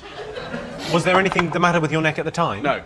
And you just wore that to get... Definitely true. I know you. It's bound to be true. I can speak for your character. That sounds exactly the kind of thing. I'm amazed you weren't in a wheelchair at the time, frankly. So you took it with you for that purpose? Yes. Did it work? Yes. Where was your seat? Was that in club or economy? It was originally in club, and I got upgraded to first class. Could you just slip it on, just so that we can see how I can slip it on. Yeah. Vulnerable you look? How does it look? Hang on, this is the face I did as well. You just look like a vicar. Did you keep it on for the entire flight? Yeah, I did. I was too worried. Did you take it off? Taking it off. What did you tell the stewardess was wrong with you? She didn't ask what was wrong What with about me. the person you were sitting next to? Didn't they ask what you'd done? It was a while ago now. I mean, Not the bloke with the plastic ass legs. There's nothing wrong with me either. the whole of first class. There was a guy... Where's the toilets, mate? There was a guy... I think they did ask, and I think my story was that I'd got very bad whiplash from a car accident. So, Lee, what are you thinking? I don't know. I would have thought this was a lie, but what do you think, Richard? I think it's a lie. You think it's a lie? I think it's true. I think it sounds true to me. You think it's the truth? What do you think, Mr. Baddiel? No one's ever actually tried that tactic, have they? David, if you were us, what would you say? I would say it was a lie.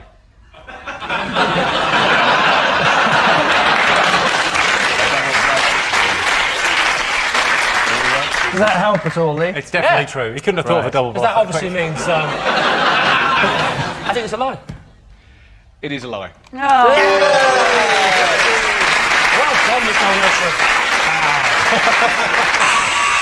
Which ill-mannered buzzing means at the end of the show, it's, Lee's team, who are tonight's Golden Girls, having outclassed David's team 6-5.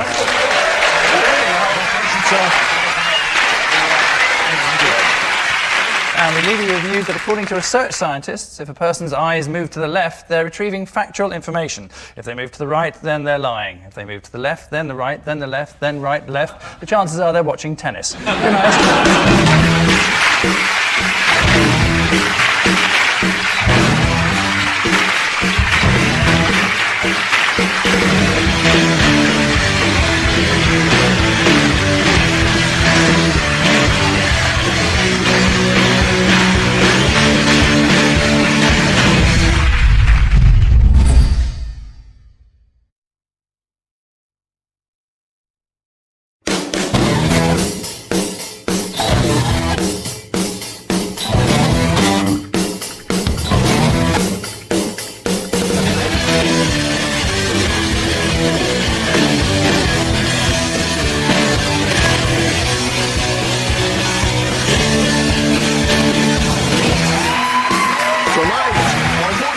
To you, she's a daytime queen. It's Trisha Goddard. He's an American dream. It's Rich Bull. And their team captain, David Mitchell. And facing them tonight, he's trim and chiseled. It's Ben Shepherd. He's grim and grizzled. It's Frankie Boyle. And their team captain, Lee Mack. But first, please go crazy, or at least slightly demented, in appreciation of your host, Angus Deaton.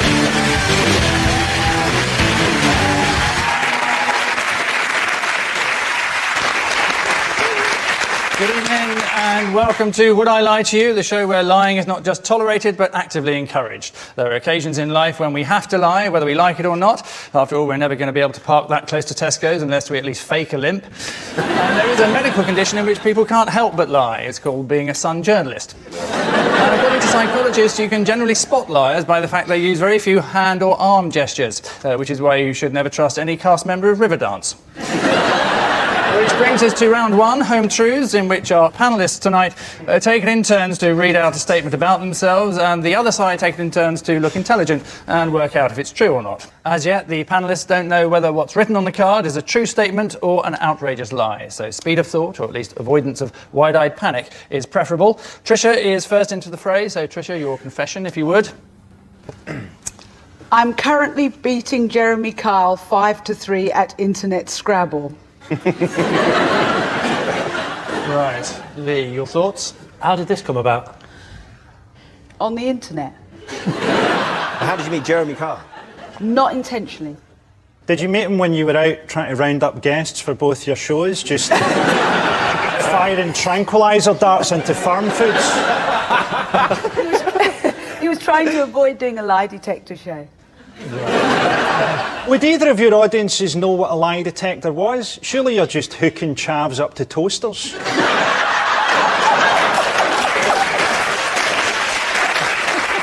Tell us what you really think, Frankie. Don't hold back. Actually, we get a lot of Scottish guests, Frankie. Oh, I've noticed. I'm expecting you to appear any day now. The minute I start shagging my sister, I will do. So, how did this come about then? I have reason to believe I might have been set up. Did he groom you first? Is that what We share the same, or we did in the past. Jeremy Carr's show has some ex-staff working on there. So you got set up? No, yeah, I think it was a joke. Ha ha. They thought very funny. I think it's unlikely that any men play internet Scrabble. Maybe someone who's seen all the pornography in the world. Otherwise, why would you bother? I'm veering towards saying that she's not telling the truth. What do you think, Ben? I think it's a lie. I think it sounds like the plot of the most dull ever romantic comedy. Tom Hanks and Meg Ryan as two rival TV presenters. Yes! God! It must be a lie, mustn't it? That's a lie. OK, they're saying it's a lie, so let's have the truth, Tricia. Well, you're going to kick yourselves because... lie. It is a lie.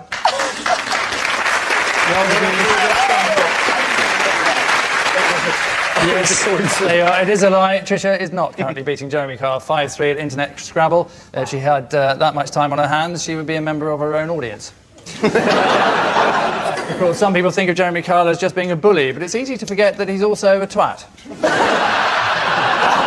Next up, it's Ben's turn to astound us. Ben, if you would. I've been offered £2,000 by OK Magazine for pictures of my dog's birthday. What's your dog called again? John. John! My dog's named after my grandfather. As a kid, I grew up, my parents always had Jack Russells, but they were called Daisy and Feely, and I hated having to take them for walks. You know, walking your dogs as a teenager, and you've got to shout, Daisy, here, Daisy! And there's a nice-looking girl walking past with her dog. You look like a fool. I'm not convinced you do look a fool. You're allowed to give dogs frivolous names. People don't expect Rover. What a stupid name. Should have called it Andrew. Personally, I've always liked the idea of giving a dog a human name. An incredibly sensible, a crushingly sensible name. Have you given your dog a surname? You invented a sort of fake national insurance number for your dog. But listen, this birthday, it's birthday, is there a cake? Are there other dogs coming? Well, no, because I think essentially the idea being that if I had a birthday party for the dog, then my family would be there and they would get sort of a family shoot as well. Is there to be a cake? Of course. Made out of chum or something. Yeah. But I think it's huge, horrible, meaty cake. They'll be made out of the hooves of horses. So, David, what do you reckon?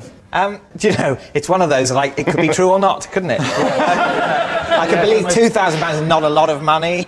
It's a fortune to Jack Russell's. I don't think dogs are allowed legally to own money. Aren't they? No, there's a terrible fear that the Queen would leave the whole country to one of her corgis. What do you think? I don't believe him. I don't believe him, but it's so stupid it just could be true. I think it's not true. We think it's a Have to lie. say it's a lie. Ben, time to fess up. Well, I'm afraid it's a lie. It is a lie. Well, I totally believed you had a dog called John. I Do you not even have a dog called John? No, I don't. Do you have a dog? No. Really? No. No one would make up a dog named like John. Would you have a dog? I don't know. If you had a dog, would you give it a very normal doggy name, or would you give it something more individual? I don't know. I haven't. I've made a decision early on in my life. Don't think of dog names before you have a dog. Don't get distracted when you're supposed to be doing your tax. I'll tell you what I could usefully do instead. Think of a name for my first 7 dogs. Yes, it is a lie. Ben has not been offered £2,000 by OK Magazine for pictures of his dog's birthday. Perhaps the most famous celebrity dog in the world is Tinkerbell, belonging to Paris Hilton. And I'm sure if she could only speak, what incredible stories of showbiz decadence Paris Hilton could tell. Frankie, your revelation. I have rated 98% on a psychopath test.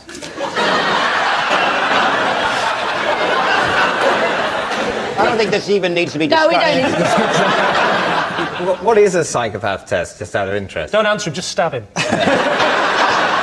That's kind of Is it, do you have to qualify to be a psychopath? Is it that kind of... It's the entrance exam? No, it's just a thing I drifted onto on the internet. Can you recall any of the questions that were asked? I remember one about what would I do if I saw a man drowning And in what a did canal. you say? I just thought... Who would administer such a test? There's a website of various, tests you can... testing. Yeah, psychometric test things that you can... So it was 98%, meaning that 2% of you is actually Human. indecent. I think to get 100% you'd have had to fill the test in blood. Which is very difficult online. Did it change? You were trying to get 100%. Yeah, and you Which is failed. actually, we've all been thinking for a long time that all this nastiness, Frankie, is just a defence mechanism, isn't it? You think I want to reach out? No, I'm not saying... I certainly back off if you did. I couldn't believe that you filled in the test and got the 98%. Yeah, And you're saying... So we say true. Okay, tell us, is it gospel truth or a It is, in confounded lie? fact, true. It is absolutely true. Yes, it's true. Frankie has rated 98% on a psychopath test, putting him just ahead of Hitler, Pol Pot and Ceausescu, and just behind Simon Cowell. And so to our second round, which is known as the Ring of Truth, until such time as we think of something better.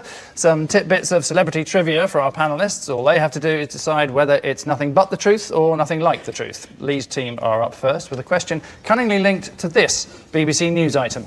The manager's a Swede, now the players are melons. Amrat's a football-mad engineer, but he's also an artist, and he does a mean portrait using the medium of melons. Amazingly, Amrat's only been carving melons since January, but he's already got a cracking portfolio of melons for all occasions. He's a hero of England, isn't he? That's why I put Beckham on a melon. And with any bits of melon left over, just put them in the smoothie maker and blend it like Beckham.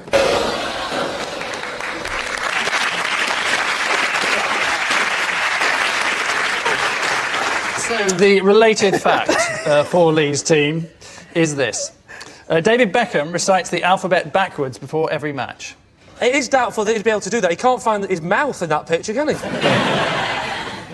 David Beckham couldn't recite the alphabet forwards before every match. If you asked him to recite the alphabet backwards, he'd turn round and recite the alphabet. When you say backwards, are we talking Z, Y, X backwards, or are we talking... opposed to- I think this is... I can't believe this is obviously confusion with the... I know that is a true story, is that Posh Spice actually regurgitates alphabetti spaghetti before she goes on stage. You know what I mean? So, and then whatever comes out, they use for the lyrics for the song. So your decision on this one, is it truth or a lie? I think it's probably true. I don't think it's true, but you think it's true, do you? What do you think, Ben? OK, I'm going to go with a lie then, but I think it's true. Spoken like the true middle-of-the-road GMTV presenter. I'm going to go with my team and say it's true. They're saying it's true, and I can tell you it is a lie.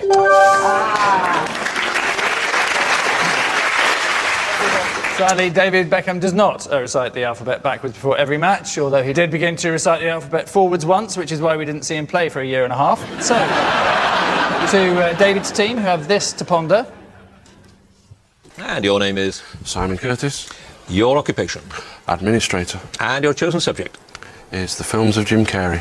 Jim Carrey, in 2 minutes. Which Jim Carrey film is his character's love interest dragged into a car by a father saying, Fiji, we're moving to Fiji?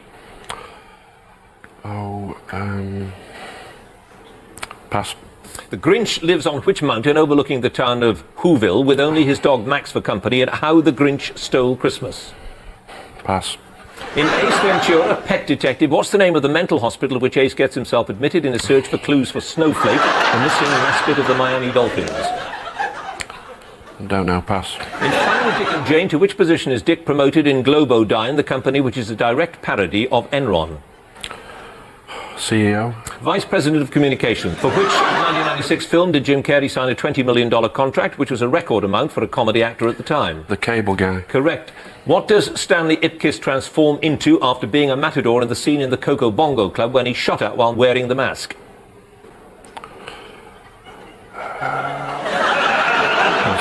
The film Simon Birch was adapted from the first chapter of which novel by John Irving?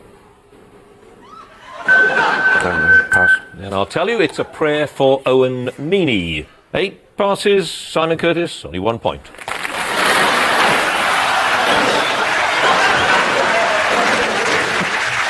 Instead of going, you had 8 passes and 1... You should have got off.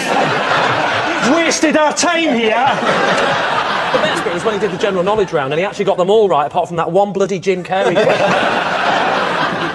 So here is the related Jim Carrey fact for David's team. While filming Me, Myself and Irene, Jim Carrey missed his dog so much he bought him a 3-bedroom house near the set. I feel sorry for the guy who lives next door, who's scrimped and saved all his life to buy a nice house. I wonder what the neighbours are like. Oh, it's a Dalmatian. You see, those aren't the words of a psychopath. Care for that person who's scrimped and saved. David, your answer. I think it's so weird it could be Well, it true. could, but the thing is, that's the trouble with these film stars. He could have done weirder things than that, but that doesn't mean it's exactly what someone would make up, as well as exactly the sort of thing he'd do. I'm willing to say, though, that he probably did buy a 3-bedroom I'm house. saying that he probably did. Well, I'm very happy to go with Will you kill the us team if it's decision. wrong? I won't kill you. Oh, no, it's him. He needs to kill us. I haven't killed anyone for years. So you're saying it is true? True. Okay, and I can tell you that it is absolutely true. Yes.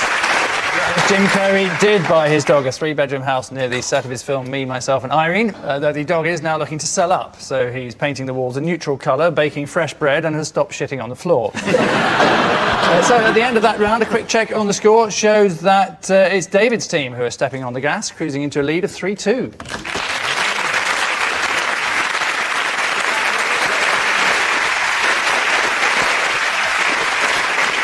Our next round goes by the half-baked title of This Is My. Each of David's team will boast a special link to tonight's mystery guest, but only one of them will be telling the truth. Can Lee's team tell the genuine from the fraudulent? Well, there's one sure way to find out, or we could play the game. So please welcome this week's special guest person, Gareth.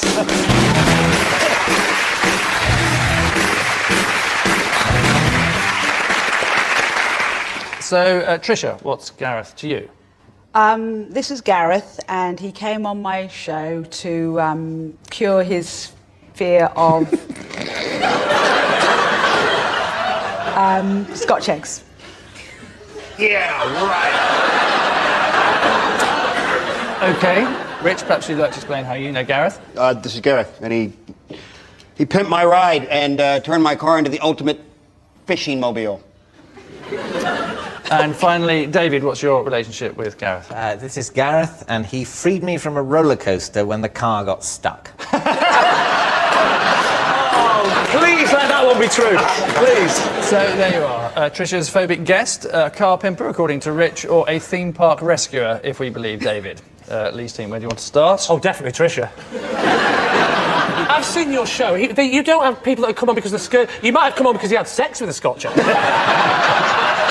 Scared of a Scotch egg? He had a bad experience. How with does the Scotch fear manifest itself? He used to sort of get panicky and scared when he saw a Scotch egg. Surely it's really easy to avoid Scotch eggs. It's a tiny section of the supermarket that you could easily walk round. Oh, I need to get some Baileys for Christmas. Oh, an egg! What if he loves pork pies? Yeah. Name a supermarket where the pork pies aren't right next to the Scotch eggs. And what was your show called, that particular one? It was called Fiancé, Your Fear of Scotch Eggs Will Ruin Our Wedding Buffet. That's insensitive. To deliberately order the pyramid of Scotch eggs. No. Your future husband's terrified of them. If I could steer you towards one of the others. Oh, yeah. What about the roller coaster? Which roller coaster, David, was it? It was the Runaway Mine Train. The idea was that a historical train by which minds were accessed had run away with itself. And that would be scary. Where was it? It was Alton Towers. Alton Towers? And so how did you get stuck? Well, the train ceased to run away. But it goes through lots of tunnels, and in one of the tunnels, it suddenly stopped in the dark. Right. And they said over there was a speaker, and they said, stay where you are, we'll be sending someone. And it was Gareth. I'm honestly struggling with the idea that you went for a day out to Alton Towers. Were you presenting a documentary for BBC 4 about the horror of modern life? He thought it was a National Trust home, didn't he? There's absolutely no muskets on display here. Well, David's not been on a ride and got stuck, has he? No, David's never been on a ride. I was on a stag do. That's where people like me have to do things that they wouldn't otherwise remotely want to do. What about Rich's car, Pimper? Rich, your car was turned into a fishing mobile. What is the car? What was it? What make? It's not a car, actually. It's a small pickup truck. So how did it turn into a fishing mobile? Well, basically, there's just two big all-weather bucket seats in the back that you can sit on and fish without, and swivel. It has a rack for fishing rods, and the glove box folds out, and you can tie flies on the glove box. No, it sounds like he's doing drive-by fishing. There we go. To get out of your truck. So he's not done much pimping, has he? All he's done is took a better pickup truck, stuck some fishing rods in and a bucket. Pimp my ride, it's stick a bucket in my car. Is what it should be called. Am I right in saying that the phrase "pimp my ride" means modify my car? Yeah.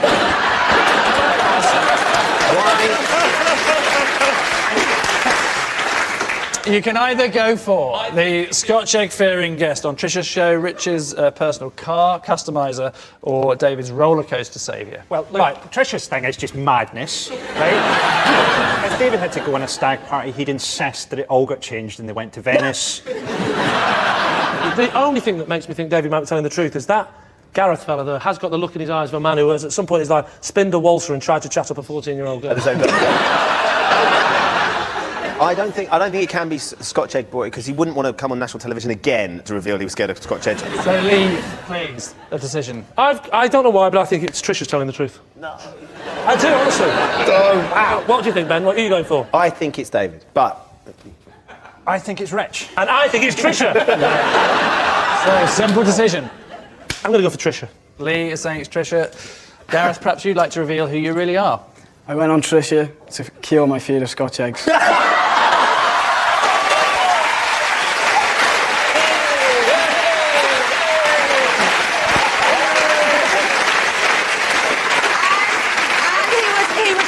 Absolutely brilliant. So, are you cured now, Gareth? I am, yeah. Yeah. And the wedding's going ahead? It is, yeah. Congratulations and thanks very much, Hi. Gareth. Thank you. Well done. Many thanks then to Gareth. So Trisha's show did cure Gareth of his fear of Scotch eggs. Scotch eggs were created by a Scottish cardiologist looking for the perfect high-fat snack to fit between heart attacks. While Trisha was working hard on the Scotch egg phobia, Jeremy Kyle reintroduced a mother and daughter after 30 years, solved a murder and interviewed Jesus. So at the end of that round, it's, both sides are still locked together, sharing as they do 3 points. And so to our final quickfire round, featuring more insights into our celebrities' strange worlds, this time against the clock. And remember, the panellists have no idea what's on the card, familiar truth or unexpected whopper. And just to confuse the issue even more, there'll also be a few possessions thrown in, which our panellists will attempt to convince you are their own. Well, neither team is in the lead, so both need the points starting now. David. Possession. Yes, if you'd like to look at the box beneath you. This is the lock of Steve Davis's hair, which I bought on eBay. True. Absolutely true. You can move on now, Angus. That is so true. Right. Why did you buy it, David? I'm a fan of snooker and I was a bit drunk. And that's the confluence of those two influences. Are you a massive fan of Steve Davis, then? Well, he's very good at snooker. How many times did he win the World Championship? 6. No, he didn't. Yes, he did. Don't outbluff me. Neither of us know. Yeah. He won it 6 times. Hendry won it 7 times. Oh, now that could be true. Let me have a closer look at it. Run over then. Come on, trot along. There we are. He'll nick the piece of hair. You watch, he'll nick it. Right, if you really love Steve Davis, this would really worry you. Way! Does that worry you, David? Way! Whoa! Is that worrying you? Does he look worried? He did look slightly concerned. Yeah. Who would make a thing like this? It must be true. But he did look quite panicky when I threw that up and down. So, I would say... what do you think, Ben? I think it's true. Let's go for true. I'm going to go for overrule you, if that's OK, and say it's not true, it's a lie. OK, they're saying it's a lie. David, the truth, please. It is, of course, a lie. It's a lie. Yep, it's a lie. That is not a lock of Steve Davis's hair bought on eBay. An interesting fact about Steve Davis is an impossible sentence to finish. Next, Frankie. I have written and published a book of love poems. What's it called? Strangled Puppies? It's actually untitled. Untitled. very cool. Oh, yeah, right. Go on, say one then. Say a poem. I have a policy of never reciting. Come on! Poetry. It's to do with, the whole thing is it's about the written word, not the spoken word. You'd have to see them, but they are things that are only designed to be seen written. Would you be able to give us some of the titles of the individual poems, or would that also... They are untitled. It's What, called sorry, it's an Untitled. untitled collections of untitled poems. When did you publish this? What year? The year was untitled as well. 2001. Why? Why? Why does anyone write poetry? Some of us have love that we want to express. So, Frank, who would your influences be as a poet? Lots of different female poets.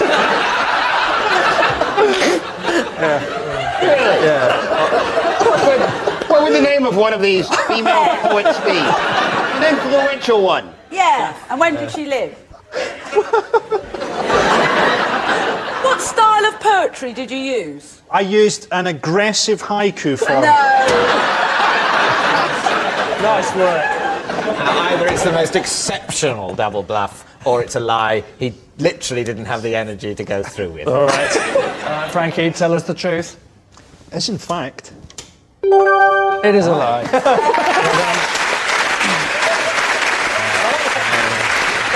Yes, it's a lie. Frankie has not written or published a book of love poems. He was going to, but when he came to writing it, he remembered he hated everything.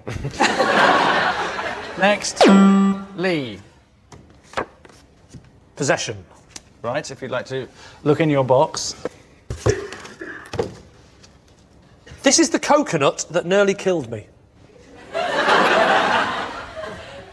Is this believable? Where were you? Under a coconut tree, what do you think? In which country? The coconut country of... Coconutia. I was actually in Thailand. I was in Thailand on holiday. I was stood underneath the coconut tree, and, well, the coconut fell off the tree, barely missing me. And you brought it home?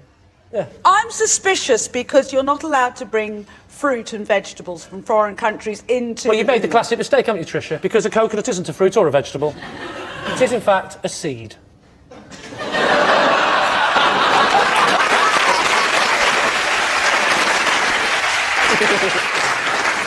It almost hit you. It almost hit, yeah. It like went past my face, hit my shoulder, bounced off. On the floor. Why did you decide to keep it? Yeah. Because I thought it'd make a nice anecdote. Clearly, I was wrong.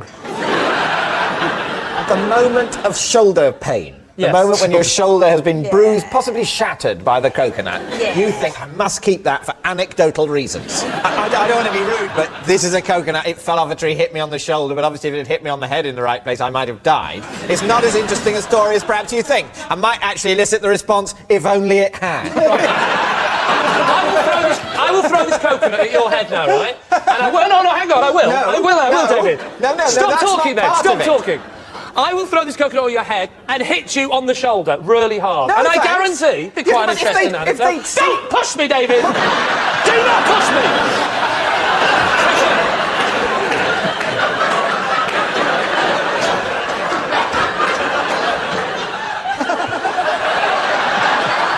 No one is insured for that to happen. I don't think it's true, but I'm willing to be overruled. I'm doubtful that if it did happen, that would be the actual coconut. I don't believe it. I think lie. So, truth or lie? It is, in fact, a lie. It is a lie. Yes, this is not a coconut that nearly killed Lee. Every year, worldwide, some 3,000 people are killed by falling coconuts. Now, if you times that figure by 10, that's 30,000 people every year, which works out at nearly 500,000 people every 12 months. Spread that out over a year, that's 4.2 billion people killed by coconuts every month. A frightening statistic. Next. Which upsetting alarm means at the end of the show, it's David's team who have exceeded all expectations, having triumphed over Lee's team 7-5. Okay.